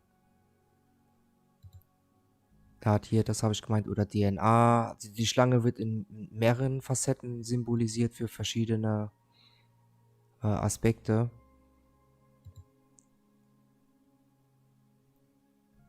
Hier Sinuswellen. Ja, machen wir mal weiter. Interessiert jetzt nicht so wirklich. As above, so below und so weiter und so weiter. So, warte mal, vielleicht haben wir hier noch irgendwas in der Richtung, was mit Zahlen zu tun hat. Also er macht auch sehr viel mit Zahlen.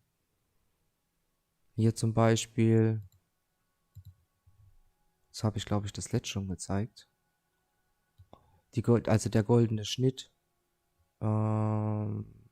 beinhaltet beide 1080. Das ist eine Sacred Number, helft mir mal schnell. Wird assoziiert mit dem weiblichen Prinzip und die 666 ist da... Sacred, sag mal. Voll den Durchhänger hier. Bisschen peinlich jetzt, ne? Manchmal muss man so sein. Ich bin ehrlich. Heilig. Siehst du? Und 3 mal die 6 ist ja auch 18. Und 18 ergibt Carbon. Das hatten wir, glaube ich, beim letzten Livestream schon mal erwähnt. Also hier mal nur so ein Beispiel Zahlenwerte, ja. Hier siehst du das auch, 3 mal die 6 Mil, 1,61. Ergibt dann auch wieder einen Wert. Hier auch. Eta ist gleich die Zahl 22. Das ist übrigens aus diesem hier Gematria herausgezogen. Ja? Englisch, Dutch, Eta mit E, T.A.R.R.I.A ergibt 21. Und jetzt zoome ich mal wieder ein bisschen raus. Ist hier zum Beispiel die 21. Karte. Und wie gesagt, ihr könnt euch bei ihm da auch mal ein bisschen einlesen. Und so weiter und so weiter.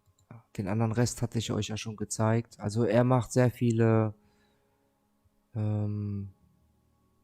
Geschichten, was das betrifft. Hier Speed of Light, A minus Z ist gleich 1 minus 26 ergibt hier 432 und so weiter und so weiter. Manche wissen da schon, wovon ich rede. Ich gehe jetzt da nicht so tief rein. Das ist auch, was der vorhin gemeint hat. Alles ist in Schwingungen, ob das Zahlen sind. Auch die Farben haben Werte, Zahlenwerte. Wie der pH-Wert 7 ist auch 7. Warum 7? Ne? Hätte auch 8 oder 9 sein können. Nein, 7 ist der pH-Wert neutral. Ja, ist etwas schlechte Qualität hier. Aber so ist alles miteinander verbunden, ja. Farben, hier so, siehst du, Farben, Zahlen, hat auch was mit Gematria zu tun, ja. Also es ist nicht nur auf Wörter bezogen, auch in der Geometrie und so weiter. Man denkt immer, das ist nur, mir geht es nur um diese Zahlen. Ich wollte das schon gerne mal, das Thema ist so gar nicht so unwichtig, finde ich.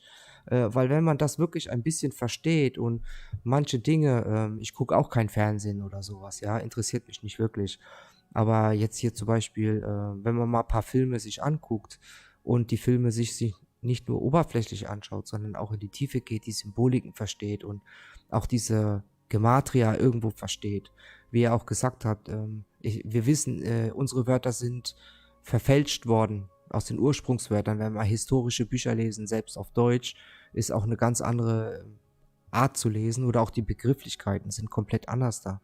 So, und es ist vieles verändert worden, aber aufgrund der Gematria ist es wieder zurückverfolgbar.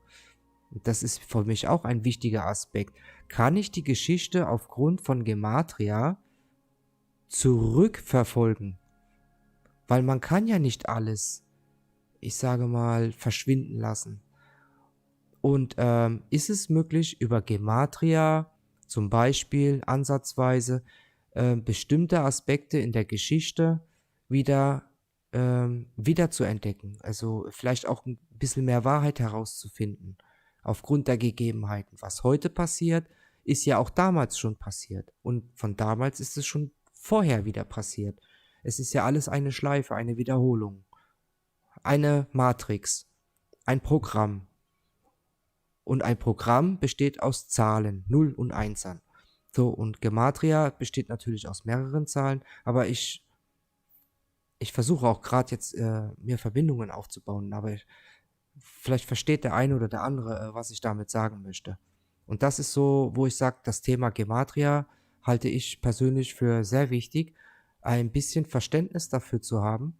Und wenn ich mir manche, die sehr lange sich schon damit beschäftigt haben und ich auch immer wieder gerne reinschaue, immer wieder was Neues entdecke und das so wie hier in der Natur das wiedererkennen kann. Oder wenn ich sage, wie es vorhin, wer hat geschrieben? Warte mal, lass mich gucken.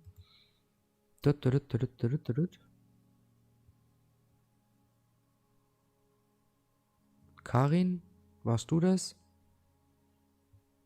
Ist auch egal, ihr seht es ja im Chat, dass halt Aspekte da sind.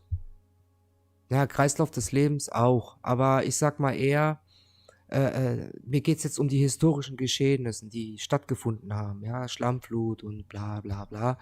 Was wir ja auch hier mit recherchieren und weitermachen wollen. Diese ganzen Aspekte, die auch heute passieren, jetzt aktuell, hat es irgendwo ja schon mal gegeben. Und deswegen meine ich, das wiederholt sich alles, ja. Das ist eine Schleife. Na, wenn man die Geschichte zurückverfolgt, dann wird man immer wieder was entdecken, was man schon hatte. Und es heute wieder auf eine leichte, andere, verschönte Weise, um es mal so auszudrücken, anders da erlebt. Ja, also die Generation vor uns. Manche Dinge sind ja überhaupt nicht mehr nachvollziehbar, weil das komplett weg ist. Ja, also zumindest mal oberflächlich. Und Gematria, ich denke, ist ein ganz wichtiger Aspekt, das auch womit man was aufschlüsseln kann. So, das zu dem heute, Gematria, für euch alle, die es noch nicht so mitbekommen haben, ich habe einen Teststream auf Twitch gemacht, Backup-mäßig. Ich zeige euch das kurz. Warte mal, lass mich das hier mal kopieren. Wir haben also ein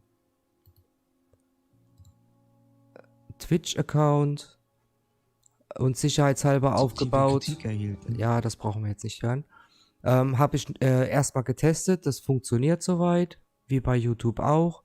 Also falls mir mal irgendwie nicht über diese Plattform hier streamen können, wie auch immer, oder Telegram nicht oder so, können wir Twitch. Also man muss sich ja immer irgendwo ein bisschen absichern. Dann haben wir noch ein Backup-Channel. Und zwar hier. Die Verlinkungen werde ich noch, habe ich glaube ich einen Teil in YouTube schon drinne. Wir haben noch hier ein Backup-Channel von YouTube. Das heißt, alle Videos, die auf YouTube sind, sind hier nochmal, werden in Echtzeit sozusagen synchronisiert. Das ist Backup. Und jetzt habe ich das Odyssee, Twitch habe ich, YouTube kennt ihr, Facebook wisst ihr, Telegram, Informationen für die, die jetzt nicht so in Telegram hier sind. Haben wir ein Tartaria Uncut Channel, ein Tochter-Channel von unserem Tartaria-Channel aufgemacht. Da sind wir etwas transparenter, was auch die Themen betreffen. Wir behandeln da auch ein bisschen aktuelle Themen, weil wir gemerkt haben, es gibt Bereiche, auch in der Recherche, die wir nur dort sozusagen bringen können, weil unser Hauptkanal ist da, haben wir ein bisschen eingeschränkt. Das hat seinen Grund, wie ihr alle wisst. Und in dem Uncut-Kanal ist das etwas transparenter. Und ja, wir werden auch dort Sprachchats machen, die sich etwas offener gestalten können. Auch in der Themenbereiche, die halt nicht so, ja, ihr wisst schon, was ich sagen möchte. Und das ist der Grund. Und es kann auch gut möglich sein, dass wir Livestream über Odyssee dann machen, weil einfach dort die Möglichkeiten geboten sind.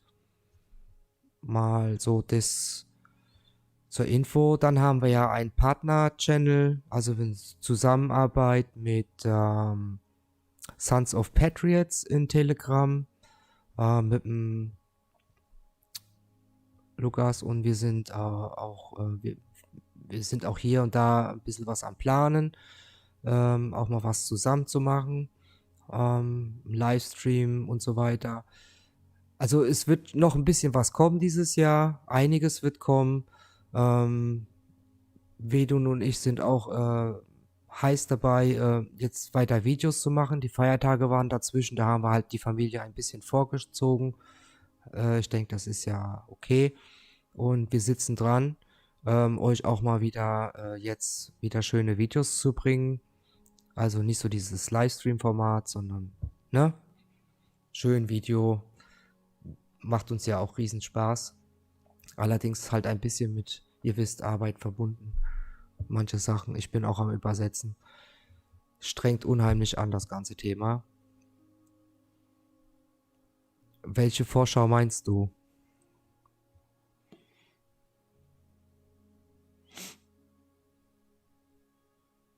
Ach so, du meinst die Vorschau wegen der Zeitschleife. Ja, wenn du dich ein bisschen mit der Geschichte befassen tust, dann wirst du vielleicht dir vorstellen können, was passiert. Was nicht heißt, dass es passiert, aber man weiß ja nicht, ne? Will ich hier keine Vorschau sagen, aber in der Geschichte ist schon einiges versteckt.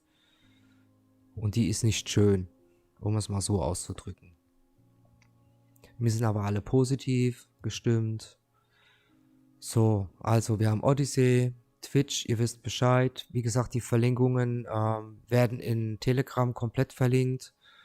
Ich schaue da mal, dass ich das dann hier nochmal auch nochmal irgendwo verlinke.